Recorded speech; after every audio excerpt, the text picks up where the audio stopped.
एक अलग दुनिया के एज्योर क्लाउड महाद्वीप पर 4 सबसे घातक क्षेत्रों में से एक काली पहाड़ी, जिसे मौत की पहाड़ी के नाम से भी जाना जाता है।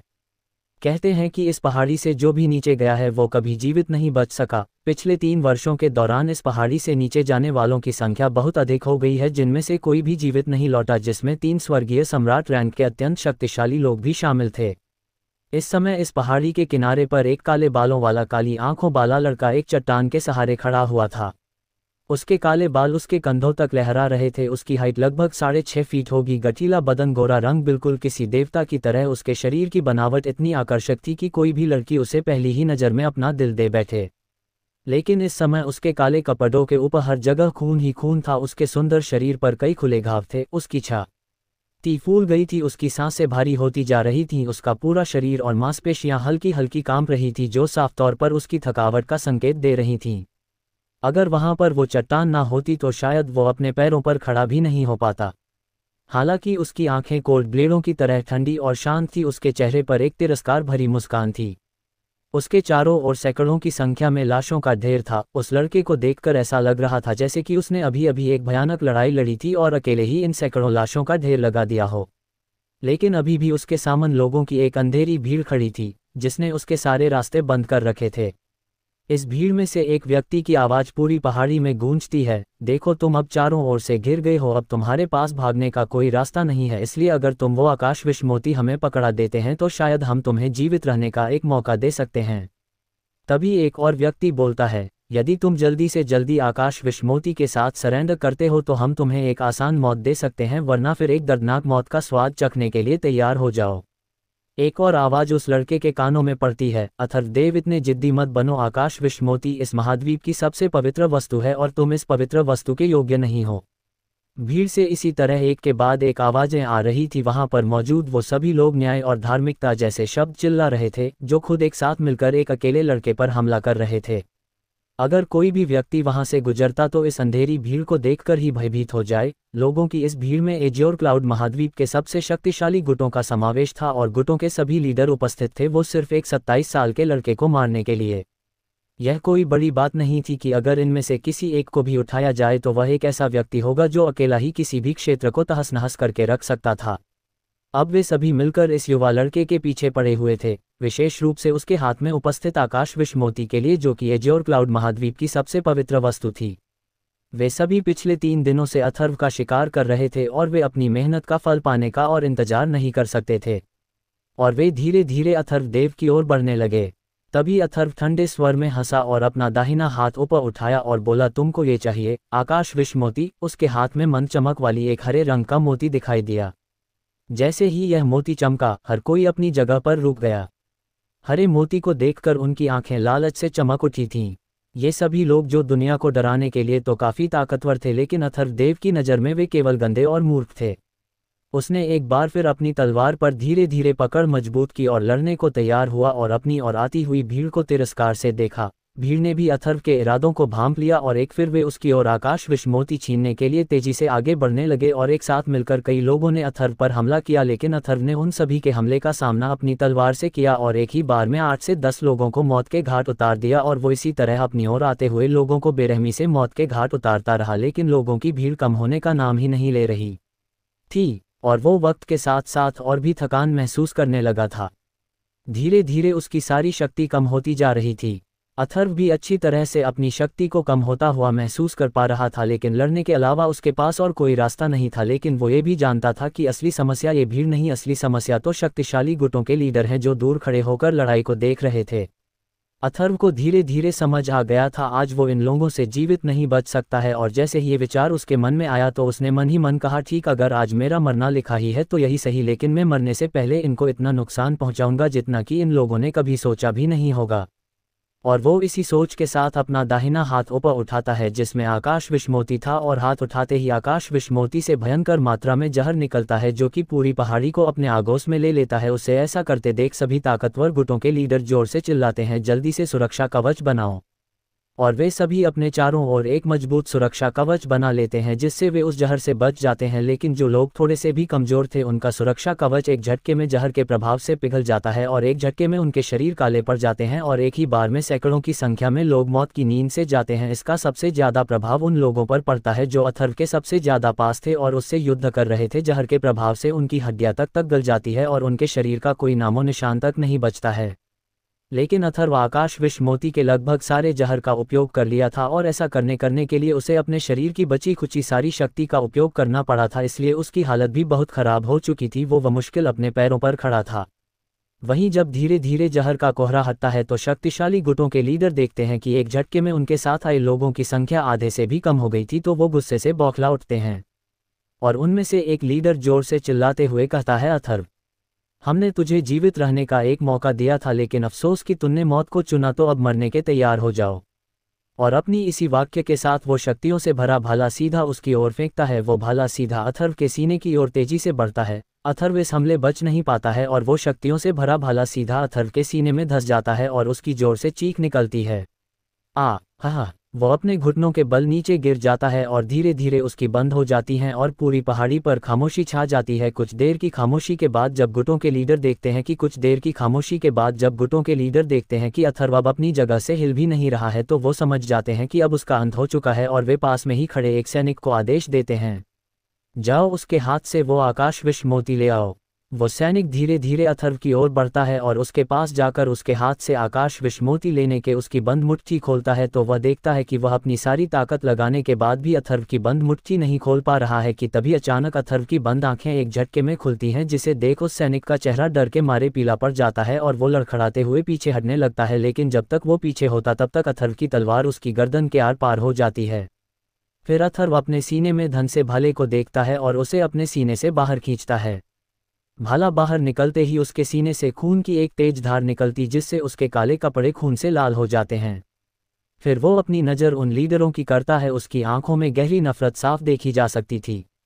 वो कहता है, मेरे गुरु ने अपना जीवन दुनिया को बचाने की कोशिश में बिताया। उन्होंने ना तो कभी कोई लाभ चाहा और ना कोई प्रसिद्धि, फिर भी अनगिनत लोगों को बचाया। लेकिन इस आकाश विष मोती के कारण तुम तथाकथित न्याय संप्रदाय के लोगों ने 7 साल पहले मेरे गुरु को मार डाला।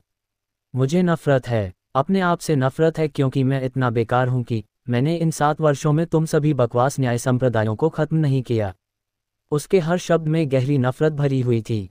हालांकि 7 साल हो गए थे, फिर भी अपने गुरु की मृत्यु के बारे में सोचते ही उसकी आंखों से खूनी आंसू बहने लगे। अथर्व को नहीं पता था कि उसके माता पिता कौन थे। जब उसके गुरु ने उसे पाया तो ऐसा लग रहा था जैसे कि वह अभी केवल कुछ ही दिनों का था। वह गहरे वसंत का समय था जब उसके गुरु को एक नन्हा बच्चा मिला था। उन्होंने उसका नाम अथर्व रखा और उसे अपने साथ ले आए इस उम्मीद में कि उसका दिल बादलों की तरह शुद्ध और पानी की तरह साफ होगा, ताकि जब वो बड़ा हो तो उसे मरते हुए लोगों को बचाने और घायलों को ठीक करने के लिए एक उपचारक के रूप में उनकी कला विरासत में मिले। चाहे बीमारी या आघात कितना भी गंभीर क्यों न हो, वे उन सभी को ठीक कर सकते थे। ऐसा आकाश विष मोती के कारण हुआ था। आकाश विष, इन 2 शब्दों का मतलब था कि यह मोती अत्यधिक जहरीला था, लेकिन दवा और जहर एक ही मूल के थे। गुरु ने कभी इसके जहर का प्रयोग नहीं किया। उन्होंने लाखों की जान बचाने के लिए केवल पवित्र औषधियों को निकालने, पिघलाने और अंत में उत्पादन करने के लिए चिकित्सा का उपयोग किया। उन्होंने अथर्व के लिए अपने सभी चिकित्सा कौशल अच्छी तरह से सिखाए, लेकिन 7 साल पहले उनके आकाश विष मोती की बात फैल गई और उन्होंने इसे अथर्व को दे दिया और उसे भागने के लिए कहा। कुछ ही समय में प्रमुख संप्रदायों के हाथों उसकी मृत्यु हो गई।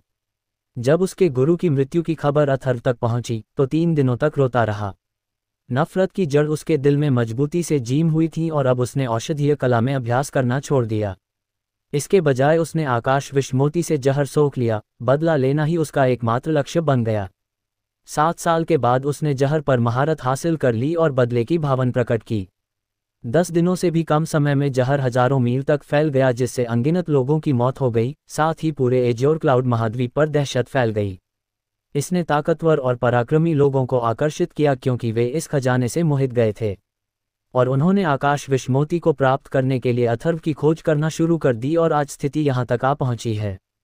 इसी बीच अथर्व की मंगेतर की भी हत्या कर दी गई, जो कि अथर्व के साथ एक शांतिपूर्ण जीवन बिताना चाहती थी, लेकिन उसकी ये इच्छा मात्र एक इच्छा ही रह गई। इन सभी बातों को सोचते ही अथर्व का दिल एक बार फिर भारी हो गया। उसने अपनी आंखों से सभी को घृणा भरी नजरों से देखा और ठंडे स्वर में हंसा। उसने दहाड़ते हुए कहा, तुम लोग मेरा आकाश विश्वमोती चाहते हो। तुम सभी दिन में सपने देखते रहो। इतना कहने के बाद अथर्व ने अपना हाथ उठाया और आकाश विश्वमोती को अपने मुंह में फेंक दिया और आकाश विश्वमोती उसके गले से होते हुए सीधा उसके पेट में चला गया। ये देखकर गुटों के लीडर गुस्से में पागल ही गए और वे जोर से चिल्लाए, क्या कर रहे हो? उसने आकाश विश्वमोती निगल लिया। अथर्व, क्या तुम इतनी बुरी तरह मरना चाहते हो? ठीक है, कोई बड़ी बात नहीं, हम उसे मार डालेंगे और उसके शरीर के टुकड़े करके आकाश विश्वमोती ले लेंगे। आकाश विश्वमोती उसके शरीर में प्रवेश कर गया, लेकिन उसके शरीर में जहर नहीं फैला और ना उसके शरीर को इससे कोई नुकसान पहुंचा जैसा कि उन लोगों ने सोचा था। उसके शरीर से हल्की हरी रोशनी निकल रही थी। तभी एक लीडर बोला, अब उसे मार डालो, अन्यथा उसके शरीर में आकाश विश्वमोती बदल सकता है। ये बहुत बड़ी समस्या होगी। दहाड़ते हुए 1 दर्जन से अधिक लोग अथर्व को मारने के आगे बढ़े, जिन्हें देखकर अथर्व हंसने लगा। उसकी हंसी कमजोर और शुष्क थी, लेकिन फिर भी बहुत अहंकारी थी। फिर उसने उन्हें देखते हुए कहा, मुझमें तुम लोगों को मारने की क्षमता नहीं है, लेकिन यह मत सोचो कि तुम मुझे मार सकते हो। तुम कूड़े के टुकड़े इस आकाश विश्वमोती के योग्य नहीं हो और मुझे मारने के तो बिल्कुल भी योग्य नहीं हो। मरूंगा तो मैं अपने हाथों ही मरूंगा। हा हा हा। हंसने के बाद अथर्व ने पीछे की ओर कूदने के लिए अपनी बची खुआई ताकत का इस्तेमाल किया और वो मौत की पहाड़ी से नीचे कूद गया। उसे रोको, एक तेज आवाज वहां पर गूंज उठी। अथर्व के इरादों को समझने के बाद कई हाथ उसकी ओर तेजी से बढ़े, लेकिन वे उसे छू भी नहीं पाए। वे केवल उसके शरीर को घाटी में गिरते हुए देख सकते थे। अथर्व का शरीर घाटी के नीचे गिरता जा रहा था। उसने मन ही मन खुद से कहा, मौत की पहाड़ी, यह मेरे लिए सबसे उपयुक्त कब्र होगी। मेरा अब इस दुनिया से कोई संबंध नहीं है। दुर्भाग्य से मैं अपने आचार्य का बदला नहीं ले सका और न ही अपने माता पिता को ढूंढ सका। अथर्व ने अपने चांदी के पेंडेंट को धीरे से अपनी छाती पर रखा। जब उसके गुरु ने उसे पाया तो उसके पास एकमात्र यही चीज थी। उसने धीरे से अपनी आंखें बंद की और अपने शरीर को अंतहीन अंधेरी खाई में डुबा दिया। आखिर क्या रहस्य है इस आकाश विश्वमोती का, और क्या यही अंत है अथर्व की जिंदगी का? क्या हमारी कहानी शुरू होने से पहले ही समाप्त हो जाएगी, या फिर ये शुरुआत है किसी नए अध्याय की? अथर्व को धीरे धीरे होश आया। ये क्या हो रहा है? ऐसा कैसे हो सकता है? मैं मरा नहीं हूँ। मुझे अच्छी तरह याद है कि मैंने मौत की पहाड़ी से छलांग लगाई थी। मैं अब भी जीवित कैसे रह सकता हूँ? मेरे शरीर में कहीं भी दर्द भी महसूस नहीं हो रहा है और मुझे थोड़ी सी भी तकलीफ नहीं हो रही है। ये कैसे हो सकता है? अथर्व ने अचानक अपनी आंखें खोली और जल्दी से उठकर बैठ गया। उसने खुद को एक आरामदायक मुलायम बिस्तर पर पाया, जिसके ऊपर एक लाल बैनर लटका हुआ था जो किसी उत्सव जैसा माहौल दे रहा था। अर्थ, तुम जाग गए। उसके कान में एक लड़की की आश्चर्य भरी आवाज सुनाई दी और वह लड़की उसकी आंखों के सामने आ गई। हरे कपड़े पहने वो लड़की एक में 15-16 साल की लग रही थी। आकर्षक गुलाबी ओंठ और नाजुक नाक के साथ बर्फ की तरह गोरी थी। उसके चेहरे पर सौम्यता और कोमलता झलक रही थी। इतनी कम उम्र में उसने पहले से ही इतना आकर्षण प्रदर्शित किया है, तो कौन जाने कि वह भविष्य में किस प्रकार की सुंदरता होगी। पास खड़ी लड़की को घूरते हुए देख अथर्व ने उसे करीब से देखा और अनजाने में ही उसके मुंह से 2 शब्द निकल गए, छोटी चाची। गोरी लड़की ने अपनी कोमल हाथों को अथर्व के माथे पर लगाया और प्रसन्न भाव से बोली, कितना अच्छा है कि आपका तापमान लगभग सामान्य हो गया है। तुमने तो मुझे लगभग डरा ही दिया था। अर्थ, क्या तुम ठीक हो? अगर तुम्हें कहीं भी कुछ असहज महसूस हो रहा हो तो तुम मुझे बता सकते हो। लड़की की गहरी चिंता से भरी आंखों के सामने अथर्व ने अपना सिर नामे हिलाया और वह खाली नज़र से अंतरिक्ष की ओर देखने लगा। थोड़ी देर यहीं आराम करो, मैं जाकर तुम्हारे दादाजी को बता दूंगी कि तुम जाग रहे हो। आज तुम्हारा दिन है। जब तुम बेहोश हो गए तो आपके दादाजी लगभग पागल हो गए और खुद ही डॉक्टर सीटू को खोजने के लिए चले गए। लड़की इतनी जल्दी में थी कि उसने अथर्व की असमंजस भरी स्थिति की ओर ध्यान भी नहीं दिया और उसे बिस्तर पर लेटने का संकेत दिया और जल्दी से वहां से चली गई। जैसे ही कमरे का दरवाजा बंद हुआ, अथर्व बिस्तर पर बैठ गया और अपने दोनों हाथों से अपने सिर को पकड़ लिया। ये सुदूर पूर्व के शहरों में से एक था जो आकाश महाद्वीप के 7 साम्राज्यों में एक तियान सिटी में स्थित था, और वह चुरू कबीले के 5वें एल्डर हरीन का एकमात्र पोता था, जो इसी साल 16 वर्ष का हुआ था। यही उसकी वर्तमान पहचान थी। अचानक उसकी स्मृति एजोर क्लाउड महाद्वीप की 20 या उससे अधिक वर्षों की स्मृति के साथ ओवरलैप हो गई और वह असमंजस में पड़ गया। यदि मैं अर्थ हूं तो मेरे पास एजोर क्लाउड महाद्वीप की यादें क्यों है? क्या ऐसा इसलिए है कि मैंने एजोर क्लाउड महाद्वीप में मरने के बाद इस शरीर की यात्रा की है? नहीं, मैं स्पष्ट रूप से अर्थ हूँ। इस पूरे कमरे को मैं अच्छे से पहचानता हूँ और मुझे मेरे बचपन की सारी घटनाएं बहुत अच्छे से याद हैं। लेकिन ऐसा कोई तरीका भी नहीं जिससे मैं किसी और की याददाश्त चुरा सकूं। तो क्या एजोर क्लाउड महाद्वीप की हर चीज़ महज एक सपना थी? क्या मौत की घाटी से छलांग लगाने के बाद ही मैं सचमुच जाग गया? उसे कुछ भी ढंग से समझ नहीं आ रहा था। ये सब सोच सोच कर उसका सिर दुखने लगता है। लेकिन एजोर क्लाउड महाद्वीप में रहने की यादें दिन की तरह स्पष्ट थीं। प्यार और नफरत के वो 24 साल महज एक सपना कैसे हो सकते हैं? क्या तमाशा चल रहा है? अथर्व वर्तमान अर्थ काफ़ी देर तक अपना सिर पकड़ कर बैठा रहा, फिर उसने धीरे धीरे अपने आप को शांत किया और अपने विचारों का शांत किया। अभी सुबह हो चुकी थी और आसमान पूरी तरह से साफ था। आज उसकी और उरु कबीले की शादी का दिन था। 2 घंटे पहले उसकी छोटी चाची ने उसे जगाया और शादी के लाल कपड़े पहनाए। उसने वो दलिया खाया जो खुद उसकी छोटी चाची ने उसके लिए खुद बनाया था। उसके बाद उसके शरीर की सारी ताकत खत्म हो गई। उसके बाद क्या हुआ उसे कुछ भी याद नहीं था, और वह अब पूरे 2 घंटे बाद जागा था। उसके ओंठ से एक अजीब सी गंध आई और अर्थ के ओंठ सिकुड़ गए। उसकी अभिव्यक्ति धूमिल हो गई। यह मर्दिंग हॉट पाउडर है। जब वह एजोर क्लाउड महाद्वीप पर था तो अपने शरीर में आकाश विषमोती के साथ उसने पूरी दुनिया में सभी जहरों के बारे में सीखा था, और यह कहा जा सकता था कि ऐसा कोई जहर नहीं था जिससे कि वह परिचित ना हो। वो जहर का नाम और असर एक झटके में पहचान लेता था। साथ ही आकाश विषमोती के कारण किसी भी जहर से उसे कोई नुकसान नहीं पहुंच सकता था, चाहे वह कितना भी जहरीला क्यों ना हो। मर्दिंग हॉट पाउडर एक अनोखी सोल घास और चेरी सेब के पेड़ की बैंगनी धारियों को मिलाकर बनाया जाता था, जो पानी में घुलने पर रंगहीन और स्वादहीन हो जाता था। जहर शरीर में प्रवेश करने के 10 सेकंड में ही व्यक्ति की मौत हो जाती थी, और किसी को मौत का कारण भी पता नहीं चलता था। अर्थ की आंखों के सामने अचानक बादल छा गए और वह तुरंत समझ गया कि वास्तव में क्या हुआ था। वह सचमुच बेहोश नहीं हुआ था। इसके बजाय उसने मर्दिंग हॉट पाउडर मिला दलिया पी लिया था, और उसे जहर देकर मार दिया गया था। उसका जन्म एजोर क्लाउड महाद्वीप में ही हुआ था, लेकिन मौत की पहाड़ी से छलांग लगाने के बाद वास्तव में उसका इस दुनिया में एक मृत शरीर में पुनर्जन्म हुआ था। अगर कोई इसे सुनता तो एक काल्पनिक कहानी लगती, लेकिन एकमात्र यही कारण था जिसकी अर्थ कल्पना कर सकता था। 1 मिनट अगर ऐसा सचमुच था तो इस शरीर में विषरोधी क्षमताएं नहीं होनी चाहिए। वह अपने ओंठों पर लगे मर्दिंग हॉट पाउडर से कैसे सुरक्षित था, जबकि इस शरीर के पिछले मालिक की मौत का अभी ज़्यादा समय भी नहीं हुआ था। तभी उसे अपने बाएं हाथ की हथेली में थोड़ा सा अजीब एहसास हुआ। अर्थ ने अपना बायां हाथ उठाया और ये देखकर आश्चर्यचकित रह गया कि उसकी हथेली पर एक हरे रंग का गोलाकार निशान था। यह आकार, रंग स्पष्ट रूप से आकाश विषमोती के समान था। मौत की पहाड़ी से कूदने के पहले उसने हताश होकर आकाश विषमोती को निगल लिया था, लेकिन वास्तव में उसे नहीं पता था कि उसके साथ क्या होगा। उसके हाथ पर यह निशान निश्चित रूप से आकाश विषमोती ही था, और यह वास्तव में उसके साथ इस दुनिया में आ गया था। मानो अचेतन स्थिति में अर्थ ने आकाश विषमोती को देखा और धीरे से बुदबुदाया, आकाश विषमोती। जैसे ही उसकी आवाज़ धीमी हुई, उसकी हथेली पर बने निशान से अचानक हरी रोशनी निकली। तुरंत ही उसे हल्का सा चक्कर आया और उसने अनजाने में ही अपनी आंखें बंद कर लीं। जब उसने उन्हें खोला तो उसकी पूरी दुनिया हरे रंग से भर गई। हरे रंग की ये दुनिया विस्तृत और खुली थी। देखने के लिए कोई सीमा नहीं थी। पूरे स्थान पर आकाश विषमोती की धुंधली आभा थी। काफ़ी देर तक चकित रहने के बाद अर्थ समझ गया कि वह आकाश विषमोती की दुनिया में प्रवेश कर गया है। किसने सोचा होगा कि आकाश विषमोती के अंदर इतनी विस्तृत और खुली दुनिया होगी। इससे भी अधिक अकल्पनीय बात यह थी कि परिणाम के बारे में सोचे बिना आकाश विषमोती खाने के बाद आकाश विषमोती उसके साथ यात्रा कर रहा था, और ऐसा लग रहा था कि वह उसके शरीर का हिस्सा बन गया है। अगर अंदर जाने का कोई रास्ता था तो बाहर निकलने के लिए भी रास्ता होना चाहिए।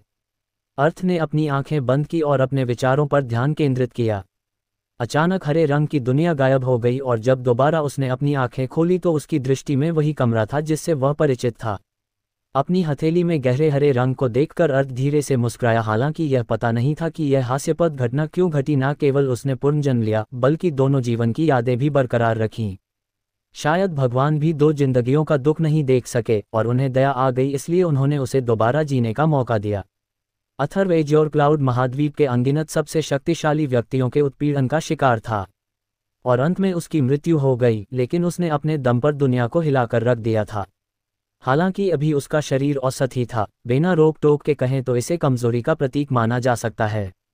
आकाश महाद्वीप में गहन शक्ति सबसे महत्वपूर्ण थी, जिसमें 9 नश्वर लोक, 7 दिव्य लोक और सच्चा ईश्वर चरण थे। 9 नश्वर लोक में 9 गहन क्षेत्र, प्राथमिक गहन क्षेत्र, नवजात गहन क्षेत्र, सच्चा गहन क्षेत्र, आत्मा गहन क्षेत्र, पृथ्वी गहन क्षेत्र, आकाश गहन क्षेत्र, आकाश गहन क्षेत्र, सम्राट गहन क्षेत्र, तानाशाह गहन क्षेत्र और संप्रभु गहन क्षेत्र थे। प्रत्येक गहन क्षेत्र में 10 स्तर थे। कोई भी योद्धा इन 10 स्तर को पार करके अगले क्षेत्र में प्रवेश कर सकता था। हालांकि कि अर्थ का जन्म चुरू कबीले में हुआ था और सबसे मजबूत 5वें एल्डहरीन का पोता भी था, लेकिन उसकी गहन शक्ति अभी भी प्राथमिक गहन क्षेत्र के पहले स्तर पर ही थी। उसने 7.5 साल की उम्र में प्रशिक्षण शुरू किया, 8 साल की उम्र में प्राथमिक गहन क्षेत्र के पहले स्तर में प्रवेश किया और फिर पूरे अगले 8 साल तक उसमें कोई सुधार नहीं हुआ। चुरू कबीले के सभी लोगों ने उसका मजाक उड़ाया। बाद में हरीन ने तियान सिटी के सबसे अच्छे डॉक्टर सीटू को अर्थ के शरीर की जांच करने के लिए बुलाया और आश्चर्यजनक रूप से यह पाया कि अर्थ क्षतिग्रस्त साधना की नसों के साथ पैदा हुआ था। क्षति इतनी गंभीर थी कि उन्हें ठीक करना लगभग असंभव था। इस स्थिति में अर्थ प्राथमिक गहन क्षेत्र के पहले स्तर पर ही स्थिर हो जाएगा और चाहे वह कितनी भी मेहनत कर ले, कितनी भी कड़ी ट्रेनिंग करे, वह आगे कभी भी सुधार नहीं कर पाएगा। इस प्रकार का व्यक्ति पूरे चुरू कबीले के साथ तियान शहर में भी हंसी का पात्र था। यदि उसके दादा चुरू कबीले में सबसे मजबूत नहीं होते, जिन्हें तियान शहर में भी सबसे मजबूत माना जाता था, तो कब का अर्थ को चुरू कबीले से बाहर फेंक दिया होता। चुरू कबीला शहर के 3 सबसे शक्तिशाली कबीलों में से एक था। एक ही पीढ़ी वाले युवाओं में अर्थ एक अनावश्यक अस्तित्व कहा जा सकता है। अगर उसकी मृत्यु भी हो जाए तो कुछ लोगों को छोड़कर किसी को कोई फर्क नहीं पड़ता। लेकिन आज कुछ ऐसे लोग थे जिन्होंने वास्तव में अत्यंत कठिन और महंगे मर्डरिंग हॉट पाउडर का उपयोग करके उसकी हत्या करने की कोशिश की। अर्थ को अब इसका स्पष्ट कारण पता था, क्योंकि आज उसकी और आर्या की शादी का दिन था। आर्या उसकी ही उम्र की होने के कारण 16 साल की थी, लेकिन इतनी कम उम्र में उसकी गहन शक्ति प्राथमिक गहन क्षेत्र के 10वें स्तर तक पहुंच गई थी। वह लगभग प्राथमिक गहन क्षेत्र से निकलकर नवजात गहन क्षेत्र में कदम रख रही थी। वह 100 वर्षों में उरू कबीले में एकमात्र ऐसी महिला थी जो 16 वर्ष की उम्र में इतनी गहन शक्ति तक पहुंची थी। ऐसी अफवाहें थी कि अगर वह इसी तरह से विकसित होती रही तो वह उरू कबीले के इतिहास में पहली व्यक्ति होगी जो कुछ दशकों बाद पृथ्वी के गहन दायरे में कदम रखेगी, या शायद आकाश तक पहुंचने में भी सक्षम हो सकती है। वह गहन क्षेत्र जहां तक पहुंचने के बारे में पिछली कुछ शताब्दियों में तियान सिटी में किसी ने सोचा भी नहीं था। इससे भी महत्वपूर्ण बात यह है कि वह न केवल आश्चर्यजनक रूप से चतुर थी बल्कि बेहद खूबसूरत भी थी और पूरी तियान शहर में उसे सबसे खूबसूरत लड़की माना जाता था। तियान सिटी के कुछ स्तर की योग्यता वाले सभी युवा उस पर फिदा थे। यदि उरू कबीले ने उसके लिए दूल्हे की तलाश शुरू कर दी तो तियान सिटी के उत्तर से लेकर दक्षिण तक युवाओं की एक लंबी कतार लग जाएगी। तियान सिटी में बुद्धिमत्ता और सुंदरता से संपन्न ये लड़की वास्तव में पीढ़ी के सबसे बेकार युवा से शादी कर रही थी, जिसका कोई भविष्य नहीं था। इस कारण न जाने कितने लोग क्रोध और ईर्ष्या में अपने पैर पटक रहे थे। जिन लोगों के मन में आर्या के प्रति एक तरफा प्यार था, उनमें अर्थ के प्रति निश्चित रूप से ईर्ष्या और घृणा के भाव थे, और वे हार मानने को तैयार नहीं थे और जहर देकर उसकी हत्या करने की कोशिश की गई। जैसा कि अर्थ ने इसके बारे में सोचा, उसे यह स्थिति बिल्कुल भी विचित्र नहीं लगी। सुंदर महिलाएं वास्तव में मुसीबतों की जड़ होती हैं। अर्थ बिस्तर से खड़ा हुआ और कुछ बुदबुदाने लगा, लेकिन जैसे ही उसने आर्या की सुंदरता और उसके आकर्षण के बारे में सोचा जो पूरे शहर को प्रभावित कर सकता है, उसने अपना मुंह खोला और दिल से हंसा। फिर भी मुझे ऐसी दुल्हन से शादी करनी है, ये वास्तव में इस नए जीवन की एक अच्छी शुरुआत है। अर्थ ने मन ही मन कहा। तो क्या अर्थ की क्षतिग्रस्त साधना की नसें कभी ठीक हो पाएंगी या फिर उसे जीवन भर प्राथमिक गहन क्षेत्र पर अटकना होगा? क्या उसकी और आर्या की शादी हो पाएगी या फिर कोई नई मुसीबत उसका इंतजार कर रही है? इसका पता लगेगा आपको अगले चैप्टर में। तब तक के लिए हंसते रहिए, मुस्कराते रहिए और जीवन का आनंद लेते रहिए। एक कमरे के अंदर एक युवा लड़का शादी के विशेष कपड़े पहने हुए बैठा था। उसके कपड़ों पर विशेष तरह की कारीगरी की गई थी। पिछली रात उसके दादाजी और उसकी छोटी चाची ने उसके लिए इन कपड़ों की व्यवस्था की थी। अचानक कमरे का दरवाजा खुलता है और एक आकृति तेजी अंदर आई। अर्थ उसे देखकर तुरंत खड़ा हुआ और मुस्कुराया। छोटी चाची, क्या दादाजी वापस आ गए हैं? सारिका हरीन की बेटी थी जो कि अर्थ की बुआ लगती थी, लेकिन अर्थ उसे बचपन से ही छोटी चाची कहता था और वो इस साल केवल 15 साल की हुई थी, जो कि अर्थ से 1 साल छोटी थी। वह अभी भी काफ़ी छोटी थी, लेकिन उसकी सुंदरता पहले से ही मनमोहक थी। उसकी गहरी ताकत प्राथमिक गहन क्षेत्र के 6ठे स्तर पर थी। भले ही तुलना करने पर वो आर्या के बराबर नहीं थी, लेकिन यह उतना भी बुरा नहीं था क्योंकि वह चुरू कबीले के एक महत्वपूर्ण प्रतिभा थी और उसे बहुत सम्मान दिया जाता था। ओह, आखिरकार तुम जाग ही गए। हरीन के कमरे में प्रवेश करते ही एक आवाज़ अर्थ के कानों में पड़ी। उनके पीछे उनके हाउसकीपर हुंडा और तियान सिटी के नंबर 1 डॉक्टर सीटू भी थे। चलो, अच्छा है कि आप जाग गए और देखने में स्वस्थ भी दिख रहे हैं, लेकिन डॉक्टर सीटू की आपकी जांच करने दीजिए। आज आपकी शादी का दिन है और हम थोड़ी सी भी गलती नहीं कर सकते हैं। डॉक्टर सीटू कृपया आगे बढ़े, हरीन ने कहा और फिर वे एक और हट गए। डॉक्टर सीटू ने अपनी दवा की पेटी मेज पर रखी और अर्थ के सामने बैठ गए और उन्होंने अपने हाथ से अर्थ की नाड़ी चेक की। थोड़ी देर बाद उसने अर्थ की नाड़ी से अपना हाथ हटा लिया। डॉक्टर सीटू, अर्थ की हालत कैसी है? क्या कोई गंभीर समस्या है? सारिका ने चिंतित होकर पूछा। इस समय उसके चेहरे पर घबराहट साफ देखी जा सकती थी। यही सवाल हरीन के चेहरे पर भी थे। वो इस समय वे डॉक्टर सीटू को ही देख रहे थे। डॉक्टर सीटू का चेहरा धीरे धीरे चमक उठा और मुस्कुराहट में बदल गया। बुजुर्ग हरीन, आपको चिंता करने की जरूरत नहीं है। आपके पोते की शारीरिक स्थिति बिल्कुल ठीक है। उन्हें कोई बड़ी बीमारी तो ठीक, कोई मामूली सर्दी तक नहीं है। शायद आपका पोता अत्यधिक उत्साह के कारण बेहोश हो गया था। आखिरकार आपका पोता उरू कबीले की बेटी से शादी जो कर रहा है, जो शहर की नंबर 1 सुंदरी है। हाँ, इस बात का अफसोस डॉक्टर सीटू को भी था। हालांकि उन्होंने इसे छुपाने की काफ़ी कोशिश की थी, लेकिन उनके शब्दों से उनका अफसोस जाहिर हो गया। एक प्रतिभाशाली महिला का एक ऐसे निकम्मे से विवाह करना जिसका कोई भविष्य नहीं है, किसी के लिए भी इसे स्वीकार करना बहुत मुश्किल था। ये ठीक है, डॉक्टर सीटू ने अपना हाथ हिलाते हुए उत्तर दिया और अपनी पेटी उठाकर कहा, चूंकि आपका पोता ठीक है इसलिए अब मैं विदा लूंगा। तियान सिटी की सबसे प्रतिभाशाली पोता बहू मिलने पर एल्डर हरीन को बधाई। मैं नहीं जानता कि इस समय कितने लोग आपसे ईर्ष्या कर रहे होंगे। हाँ, डॉक्टर सीटू जोर से हंसा और फिर उसने अपने कदम दरवाजे की ओर बढ़ा दिए। तभी हरीन ने कहा, तुम्हें शादी में शराब पीने के लिए आना है, याद रखना। हाँ, मैं जरूर आऊँगा, डॉक्टर सीटू ने कहा। उसके बाद हरीन ने हुंडा की ओर देखकर कहा, हुंडा, जाओ डॉक्टर सीटू को बाहर तक छोड़कर आओ। क्या तुम सचमुच ठीक हो? क्या तुम्हें कहीं भी असहज महसूस हो रहा है? डॉक्टर सीटू के जाने के बाद हरीन ने अर्थ से पूछा।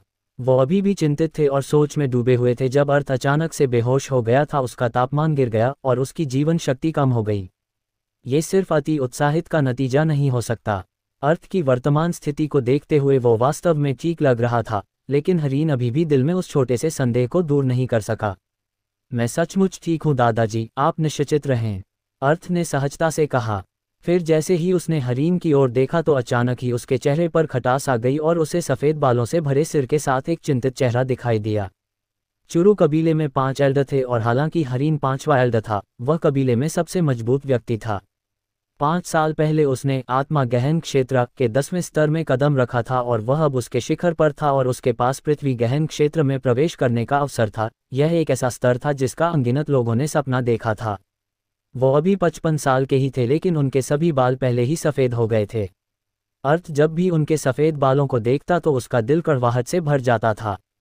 तियान सिटी के सभी लोगों को पता था कि हरीन के मध्य आयु में ही बाल सफ़ेद क्यों हो गए थे। उनके इकलौते बेटे और अर्थ के पिता अधीर को तियान सिटी का नंबर 1 जीनियस कहा जाता था। 17 साल की उम्र में उन्होंने नवजात गहन क्षेत्र में प्रवेश कर लिया था। 20 साल की उम्र में वह नवजात गहन क्षेत्र के 5वें स्तर पर पहुंच गए थे। 23 साल की उम्र में उन्होंने नवजात गहन क्षेत्र को तोड़ दिया और तियान सिटी के सभी लोगों को चौंकाते हुए सच्चा गहन क्षेत्र में प्रवेश किया। ट्रेनिंग की यह स्पीड पूरे तियान सिटी में वाकई लाजवाब मानी जा सकती थी। वे पूरे चुरू कबीले के गौरव बन गए थे। लगभग सभी का मानना था कि जब वे अधेड़ उम्र के हो जाएंगे तो वे कबीले के अगले लीडर के लिए सबसे योग्य उम्मीदवार होंगे। लेकिन दुर्भाग्य से और शायद इसलिए कि भगवान प्रतिभाशाली लोगों से ईर्ष्या करते थे और अर्थ जन्म के 1 महीने बाद ही अधीर की हत्या का प्रयास किया गया। उसके कुछ दिन पहले उन्होंने उरू कबीले की बेटी की भी जान बचाई थी, जिसमें वो गंभीर रूप से घायल हो गए थे।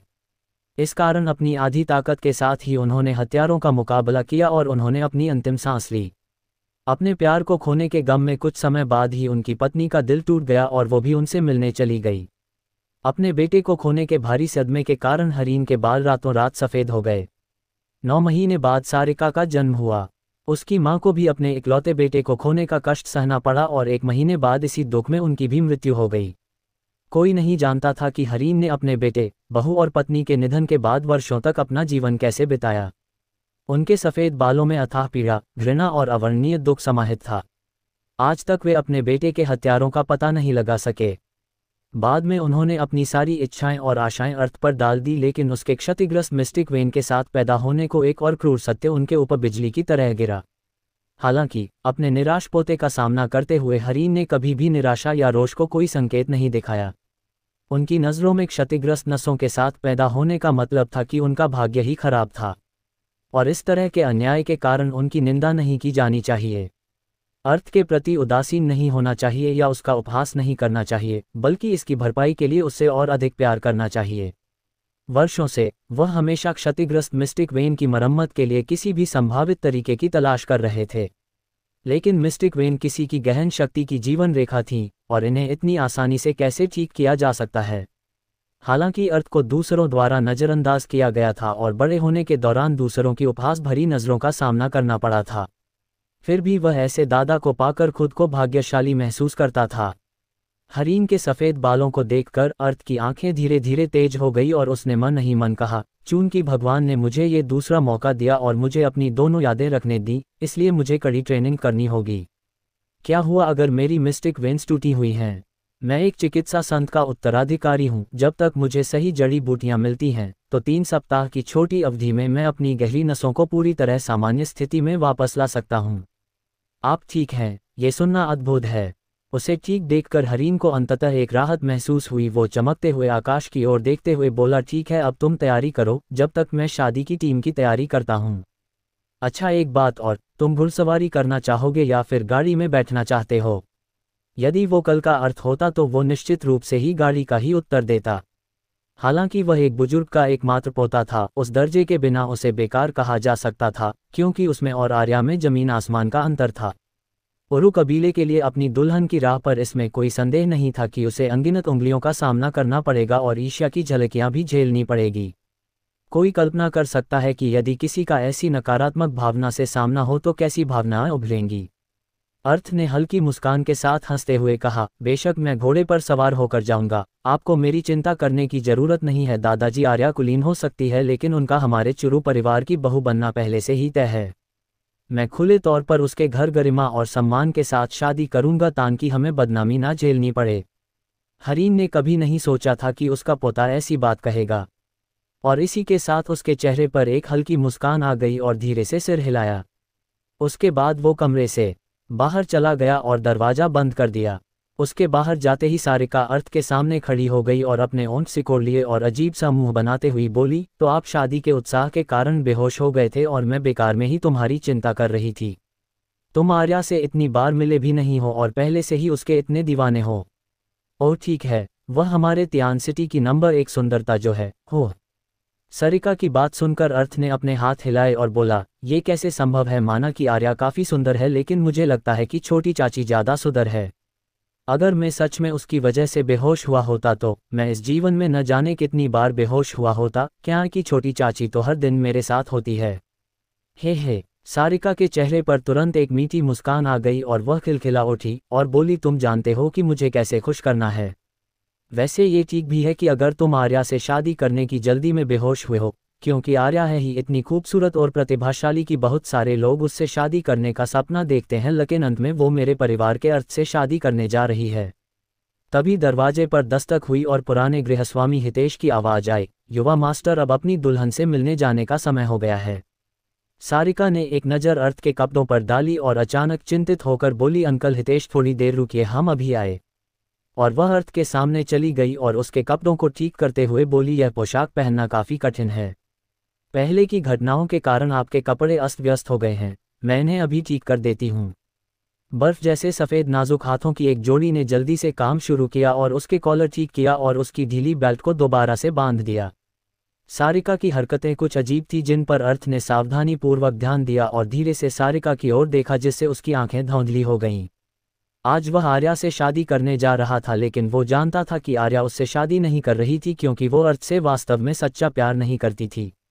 यदि यह उनके पिता अधीर और प्रताप के बीच हुए समझौते की बात नहीं होती, शायद आर्या अर्थ की ओर एक नज़र देखने की जहमत भी नहीं उठाती। इस दुनिया में एकमात्र लोग जो अर्थ के प्रति दयालु थे वे उसके दादा हरीन और उसकी छोटी चाची सारिका थे। अपने शुरुआती बचपन के दौरान सारिका अर्थ से चुंबक की तरह चिपक कर रहती थी। वो जहाँ भी जाता वो उसके पीछे पीछे जाती थी और उसे सारिका से एक पल के लिए भी पीछा छुड़ाना भी कठिन था। यदि सारिका उसे कुछ समय के लिए नहीं देखती तो जोर जोर से रोने लगती। हालांकि जब अर्थ 10 साल को हो गया और उसकी क्षतिग्रस्त गहरी नसों के बारे में पता चला तो सारिका रातों रात बड़ी हो गई। वह गहरी नसों के टूटने के परिणामों को जानती थी और फिर वह अपनी पहचान की अवधारण उसकी छोटी चाची के रूप में समझने लगी थी। उसने कमजोर अर्थ के जीवन रक्षा के लिए कठिन तरीकों से प्रशिक्षण लेना शुरू किया। उसके पुनर्जन्म के बाद अर्थ ने महसूस किया कि सारिका के साथ बिताया गया समय जितना शानदार था उतना ही कीमती भी था। हालांकि आर्या उसकी पत्नी बनने वाली थी, लेकिन वह केवल आकाश के उस चंद्रमा की तरह होगी जिसे केवल देखा जाए लेकिन छुआ ना जाए। अगर मैं छोटी चाची जैसी लड़की से शादी करता हूं तो ये सही होगा। इस तरह के विचार अर्थ के मन में अनियंत्रित रूप से उभर आए।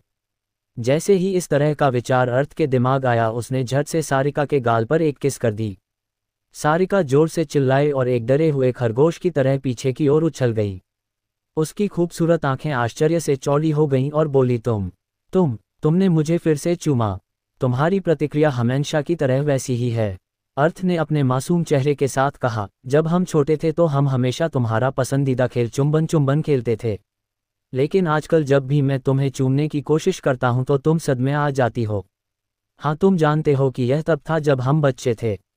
सारिका ने अपने लाल हो चुके चेहरे के साथ कहा, अब हम वयस्क हैं और अब तुम ऐसा नहीं कर सकते। तुम अब जल्द ही एक पत्नी के पति बनने वाले हो और भविष्य में तुम केवल अपनी पत्नी को ही चूम सकते हो।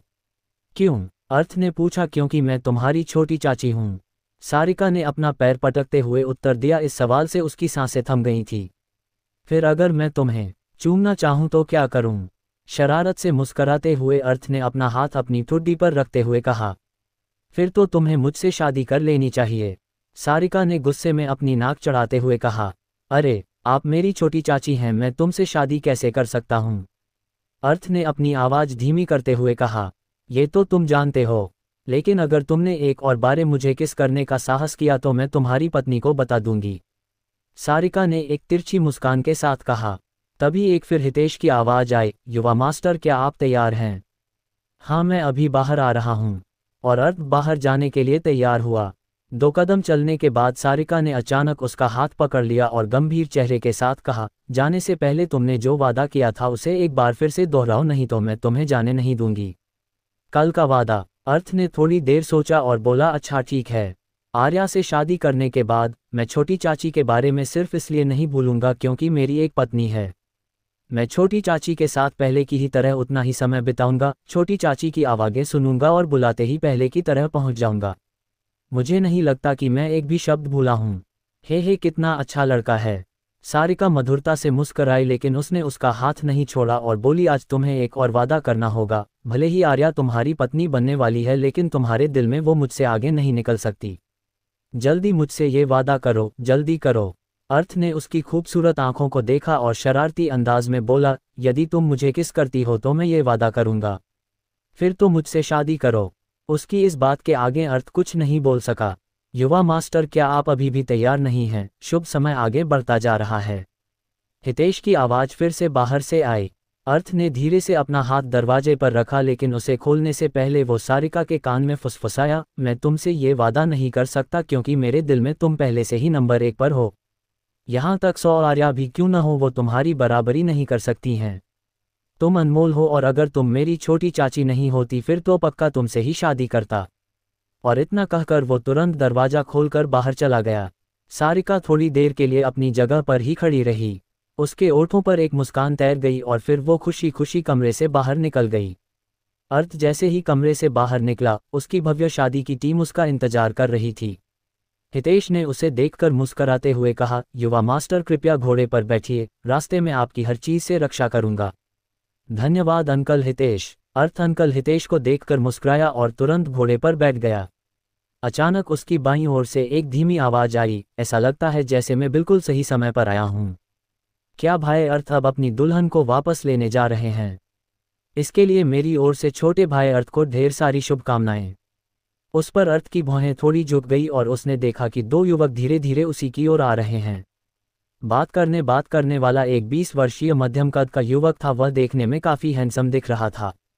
ताजगी भरे चेहरे पर उसकी आंखें बिल्कुल साफ थीं और उसके चेहरे पर एक मुस्कान थी।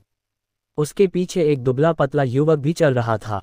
उन्हें देखकर अर्थ मुस्कुराया, ओह, यहाँ तो भाई आरव और भाई समर हैं। क्या आप लोग विशेष रूप से मुझसे मिलने के लिए यहाँ आए हैं? आरव चुरू कबीले के लीडर का बेटा था। 20 साल की उम्र में युवा पीढ़ी में उसकी प्रतिभा पूरे कबीले में शीर्ष पर थी।